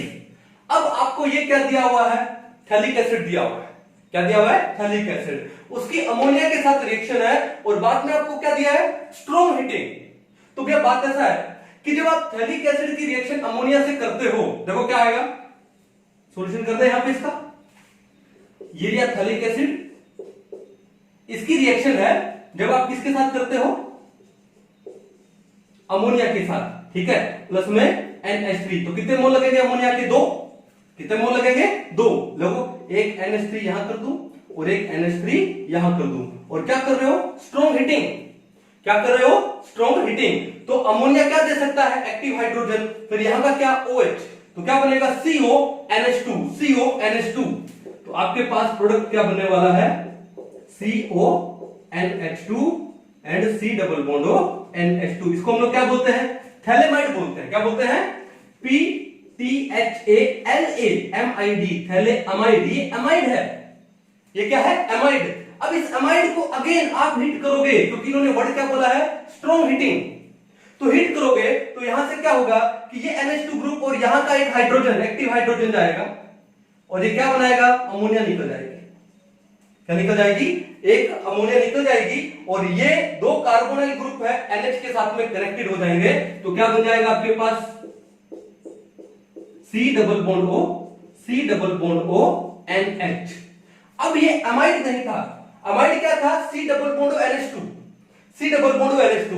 अब ये दो कार्बोनाइल ग्रुप एक NH के साथ में लगे हैं, तो इसको हम लोग इमाइड बोलते हैं। और ये किसका इमाइड है, थैलिक एसिड का इमाइड है, जिसका नाम क्या हो गया, थैलीमाइड। थैलीमाइड, देखो इमाइड है। तो क्या बनेगा आपके पास, थैलीमाइड बनेगा, जगह थैलिक एसिड की अमोनिया के साथ में क्या कर दे, स्ट्रॉन्ग हीटिंग कर दे। तो ऑप्शन कौन सा है, पहला नहीं होगा, दूसरा नहीं है, तीसरा नहीं है, और फोर्थ में आपको क्या दिया हुआ है, थैलीमाइड दिया हुआ है। क्लियर है, बड़ा बेसिक क्वेश्चन था। अब देखो next question, the correct order of basic strength of methyl substituted amines in aqueous solution. भैया अगर आपको ये गैस फेज में देता, अगर आपको ये गैस फेज में देता, तो बेसिक स्ट्रेंथ का आप ऑर्डर क्या करते, tertiary greater than secondary greater than primary greater than ammonia, ये करते हैं। ठीक है, बेसिक स्ट्रेंथ क्यों है, क्योंकि नाइट्रोजन के पास लोन पेयर है, डोनेट कर सकता है। तो सर फिर अमोनिया क्यों नहीं लिया, टर्शरी क्यों लिया, टर्शरी इसलिए लिया क्योंकि टर्शरी में क्या है, ये है नाइट्रोजन, लोन पेयर तो है ही है, उसके बाद तीन तीन क्या क्या लगे हैं, मिथाइल ग्रुप लगे हैं, और मिथाइल ग्रुप क्या करते हैं, प्लस आई इफेक्ट शो करते हैं। कौन सा इफेक्ट, प्लस आई। अब प्लस आई से क्या करेंगे, वो नाइट्रोजन के पास इलेक्ट्रॉन डेंसिटी को इंक्रीज करेंगे, सो दैट नाइट्रोजन है वो और ज्यादा इलेक्ट्रॉन दे सकता है, उसके इलेक्ट्रॉन की डोनेट करने की टेंडेंसी बढ़ जाएगी, तो उसका बेसिक स्ट्रेंथ बढ़ जाएगा। कब, गैस फेज में। लेकिन इन्होंने आपको दिया है क्या, एक्वस सॉल्यूशन में। अब गैस में क्या होता है कि जो मॉलिक्यूल्स है वो सिंगल है और वहां पर थोड़ा सा एंगल कम ज्यादा हो सकता है, लेकिन एक्वस सॉल्यूशन में आ गया तो मॉलिक्यूल्स क्लोज है। अब क्लोज है, वहां पर एंगल कम ज्यादा होना थोड़ा मुश्किल हो जाएगा। ठीक है, अब दो फैक्टर यहां पे काम करते हैं। पहला फैक्टर तो हो गया इंडक्टिव फैक्टर। अब अगर मैं इंडक्टिव फैक्टर देखूं तो tertiary greater than secondary greater than primary greater than ammonia होना चाहिए, और यहां पर तो अमोनिया दिया ही नहीं हुआ, तो ये तीन ले लो। लेकिन एक फैक्टर और भी है, पहला फैक्टर कौन सा बोला हमने, इंडक्टिव फैक्टर। इंडक्टिव फैक्टर के हिसाब से ऑर्डर क्या होना चाहिए, बेसिक स्ट्रेंथ का ये होना चाहिए। लेकिन एक फैक्टर और भी है एक्वस सॉल्यूशन में, क्या, स्टीरिक फैक्टर। कौन सा फैक्टर, स्टीरिक फैक्टर। अब ये बात ही है कि गैस ये मॉलिक्यूल्स है, क्लोज है एक दूसरे के, एक्वस सॉल्यूशन है, तो यहां पर अब तीन तीन मिथाइल ग्रुप आ गए, वो भी बल्कि, तीन तीन मिथाइल ग्रुप आ गए वो भी बल्कि। तो ये नाइट्रोजन को क्या कर लेंगे, घेर लेंगे। नाइट्रोजन को घेर लेंगे तो नाइट्रोजन का लोन पेयर देने का टेंडेंसी क्या हो जाएगा, कम हो जाएगा। क्यों, क्योंकि भैया जो एक्सेप्टर है वो इस नाइट्रोजन के क्लोज जा ही नहीं पाएगा। क्यों, this nitrogen is surrounded by 3 बल्कि methyl groups in aqueous solution. तो इसलिए जो टर्शरी जो मिथाइल अमीन है इसका बेसिक स्ट्रेंथ सबसे कम हो जाएगा। तो फिर किसका ज्यादा होगा, वह ज्यादा होगा सेकेंडरी का। सेकेंडरी में दोनों फैक्टर काम कर रहे हैं। कैसे, सेकेंडरी में क्या है, देखो नाइट्रोजन के पास लोन पेयर है, एक मिथाइल ग्रुप, दूसरा मिथाइल ग्रुप, और एक तो हाइड्रोजन है ना। भाई ये मिथाइल बल्कि है, ये मिथाइल बल्कि है, लेकिन हाइड्रोजन थोड़ी बल्कि है। अब ये दो मिथाइल ग्रुप है, प्लस आई से इस नाइट्रोजन के इलेक्ट्रॉन देने की टेंडेंसी को, डोनेट करने की टेंडेंसी को इंक्रीज कर रहे हैं। प्लस में यहां पर हाइड्रोजन है, तो भैया यहां नाइट्रोजन ये अपना लोन पे डोनेट कर सकता है आराम से, स्टीरिक हिंड्रेंस नहीं आएगी। तो ये ऑर्डर क्या हो जाएगा, किसमें, एक्वस सॉल्यूशन में। एक्वस सॉल्यूशन में ऑर्डर हो जाएगा secondary greater than primary greater than tertiary, किसमें, मिथाइल अमीन्स में, मिथाइल सब्स्टिट्यूटेड अमीन्स में। तो एक्वस सॉल्यूशन में अगर आपके पास मिथाइल सब्स्टिट्यूटेड अमीन्स हो तो बेसिक स्ट्रेंथ का ऑर्डर क्या आता है, secondary greater than primary greater than tertiary. अब पहला क्या दिया है, tertiary greater than secondary greater than primary, गलत हो गया। देन प्राइमरी सेकेंडरी, ये गलत हो गया। Secondary greater than primary greater than tertiary बिल्कुल सही है, और फोर्थ में टर्शरी ग्रेटर देन प्राइमरी गलत है। आंसर क्या हो गया? Option number 3। अब हम इसको ट्रिक से भी कराते हैं। कैसे कराते हैं कि एक बच्चा था, छोटा बच्चा, और बचपन में ही उसकी मां गुजर गई, तो उसके फादर ने दूसरी शादी कर ली। कॉन्सेप्ट समझ आ गया ना? अब ट्रिक से बताता हूं। उसके फादर ने दूसरी शादी कर ली, तो बच्चे की कितनी मां होगी? 2। लेकिन जो जन्म देती है वो मां होती है, लेकिन जो दूसरी आती है उसको मम्मी बोलते हैं। मां नहीं है वो, मम्मी है वो। तो मां तो एक थी, जिसको हम लोग क्या बोलते हैं? अम्मा बोलते हैं। तो एक सिंपल सी लाइन क्या थी? मां तो एक थी। मां यानी MA मां, तो यानी 2, एक थी यानी 3। यही तो हुआ ना? मां का मतलब मिथाइल अमीन, और मिथाइल अमीन में, मिथाइल सब्स्टिट्यूटेड अमीन में एक्वस सॉल्यूशन में बेसिक स्ट्रेंथ का ऑर्डर क्या है?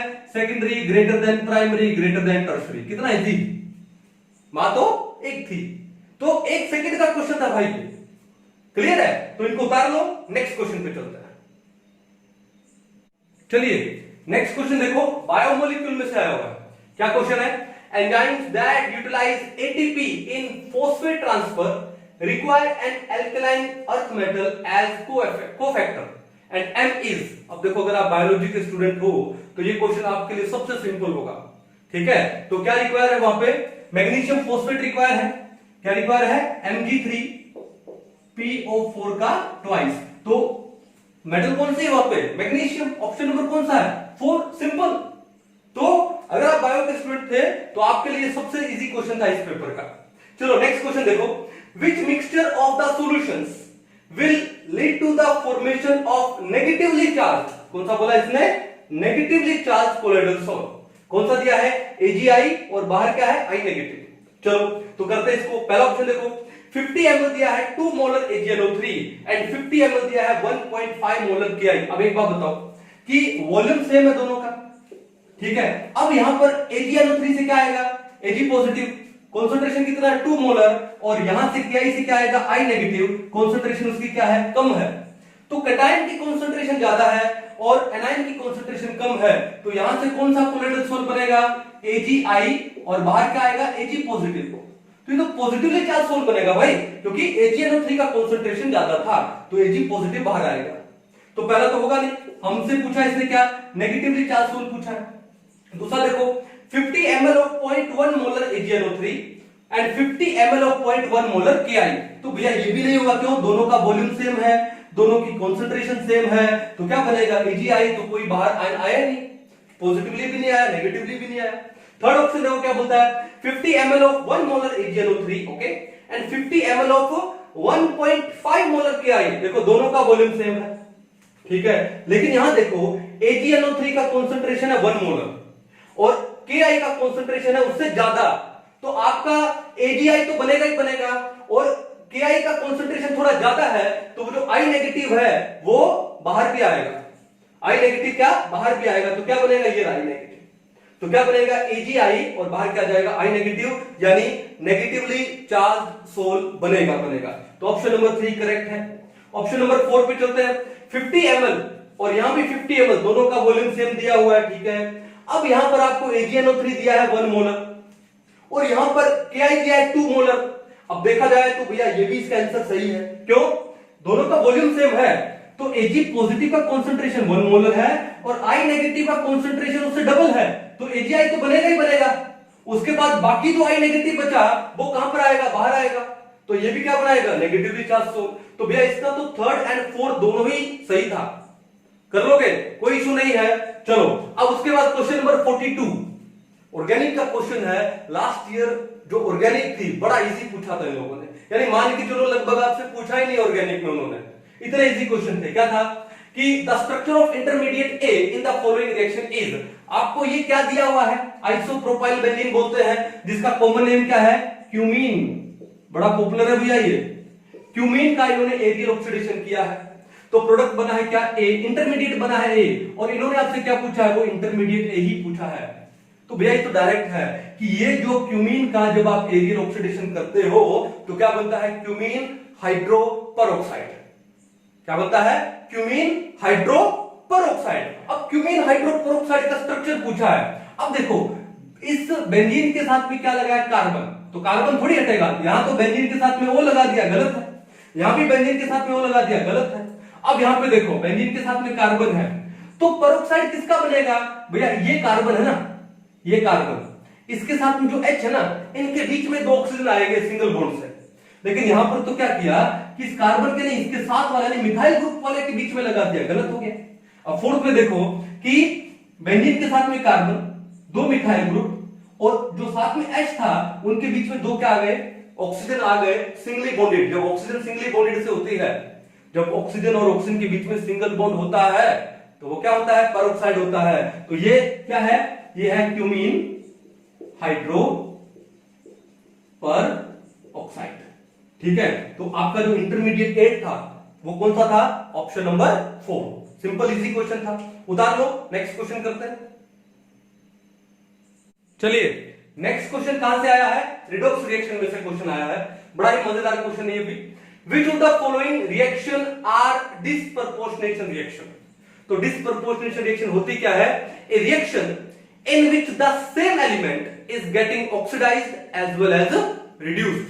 ठीक है, उसको हम लोग क्या बोलते हैं?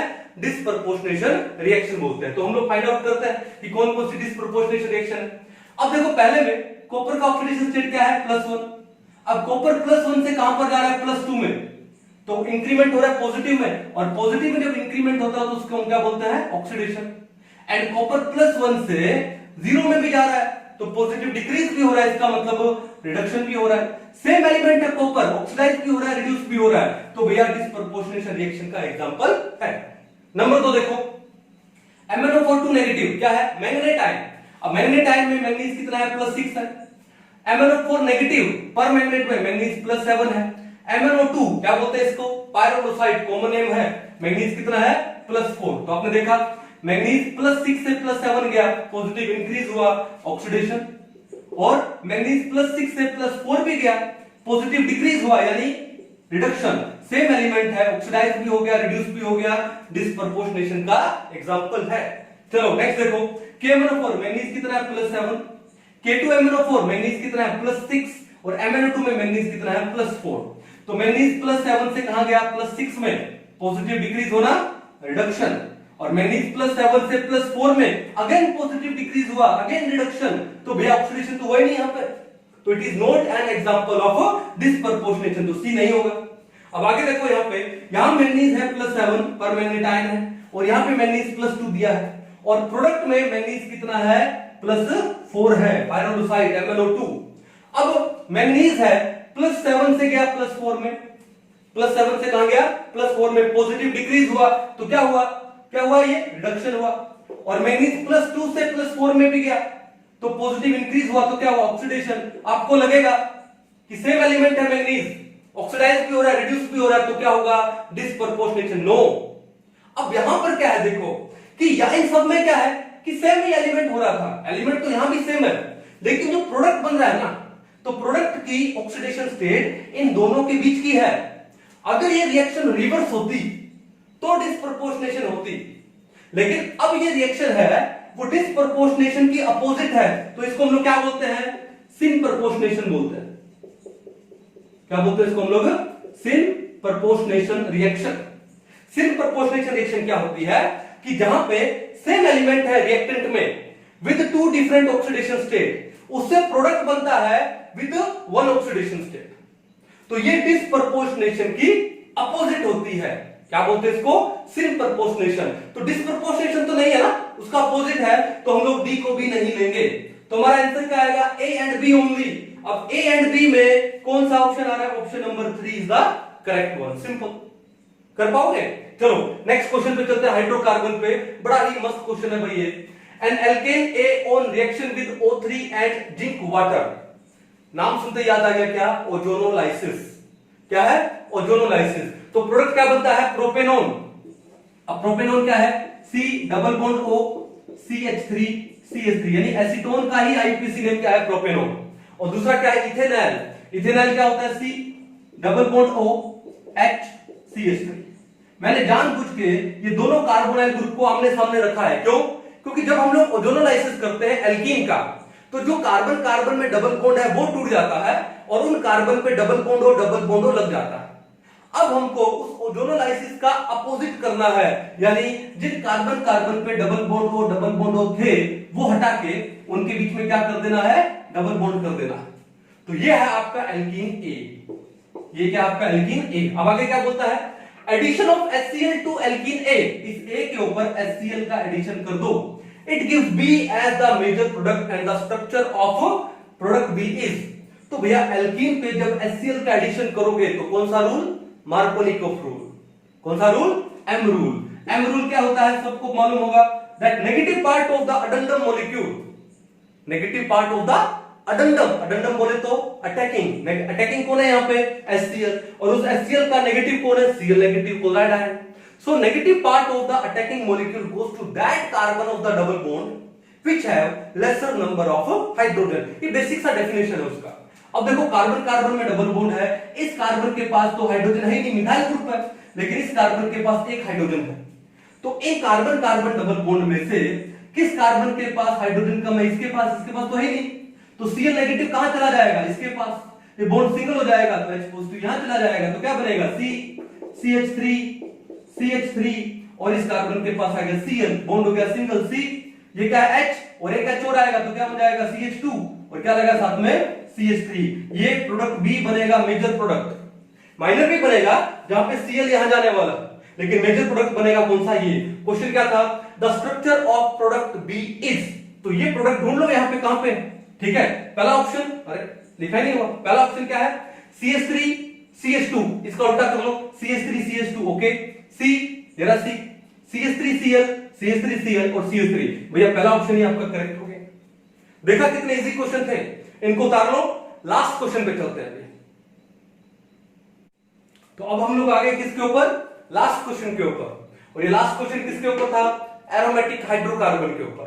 पढ़ते हैं क्या है, among the following the reaction that proceeds through an electrophilic substitution.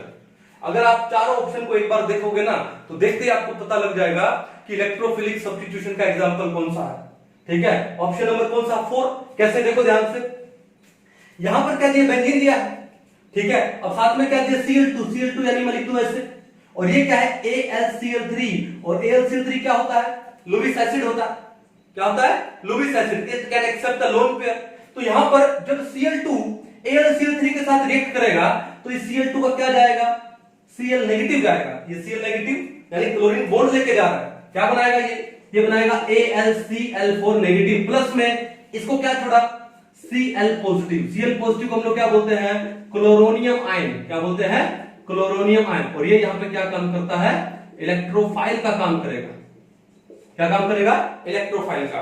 अब जो इलेक्ट्रोफाइल जनरेट हुआ क्लोरोनियम आयन, वो इस बेंजीन के साथ में रिएक्ट करके क्या बनाएगा, क्लोरोबेंजीन बनाएगा। तो हमारा आंसर क्या आ गया, देखते ही आ गए, तो सिंपल कर पाओगे, बाकी में जाने की जरूरत नहीं है। यहां पर क्या है, लाइट की प्रेजेंस में क्या होता है, फ्री रेडिकल मैकेनिज्म होता है, लाइट की प्रेजेंस में क्या होता है, फ्री रेडिकल मैकेनिज्म होता है। तो ये तो इलेक्ट्रोफिलिक सब्स्टिट्यूशन है नहीं। यहां पर क्या हो रहा है, ये हीट करेंगे तो वाटर बनाएंगे, तो यहां तो Cl नेगेटिव आ रहा है, यहां से तो ये भी नहीं होगा।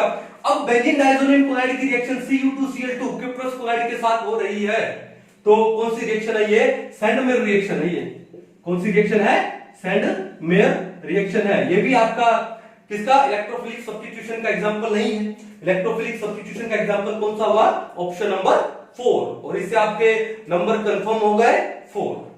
तो देखा आपने नीट 2019 का पेपर कितना सिंपल पेपर था, यानी अगर आपकी प्रिपरेशन अच्छी थी ना तो आपके 45 में से 45 क्वेश्चन करेक्ट हो सकते थे, ठीक है। चलो कोई बात नहीं, इस पेपर से हमने जो वीडियो सॉल्यूशन बनाया है, होप कि आपको कुछ एक अच्छी प्रैक्टिस हुई होगी, पता लगा होगा कि क्वेश्चन यानी फास्ट कैसे सोल्व करते हैं, इजी कैसे सोल्व करते हैं, ठीक है।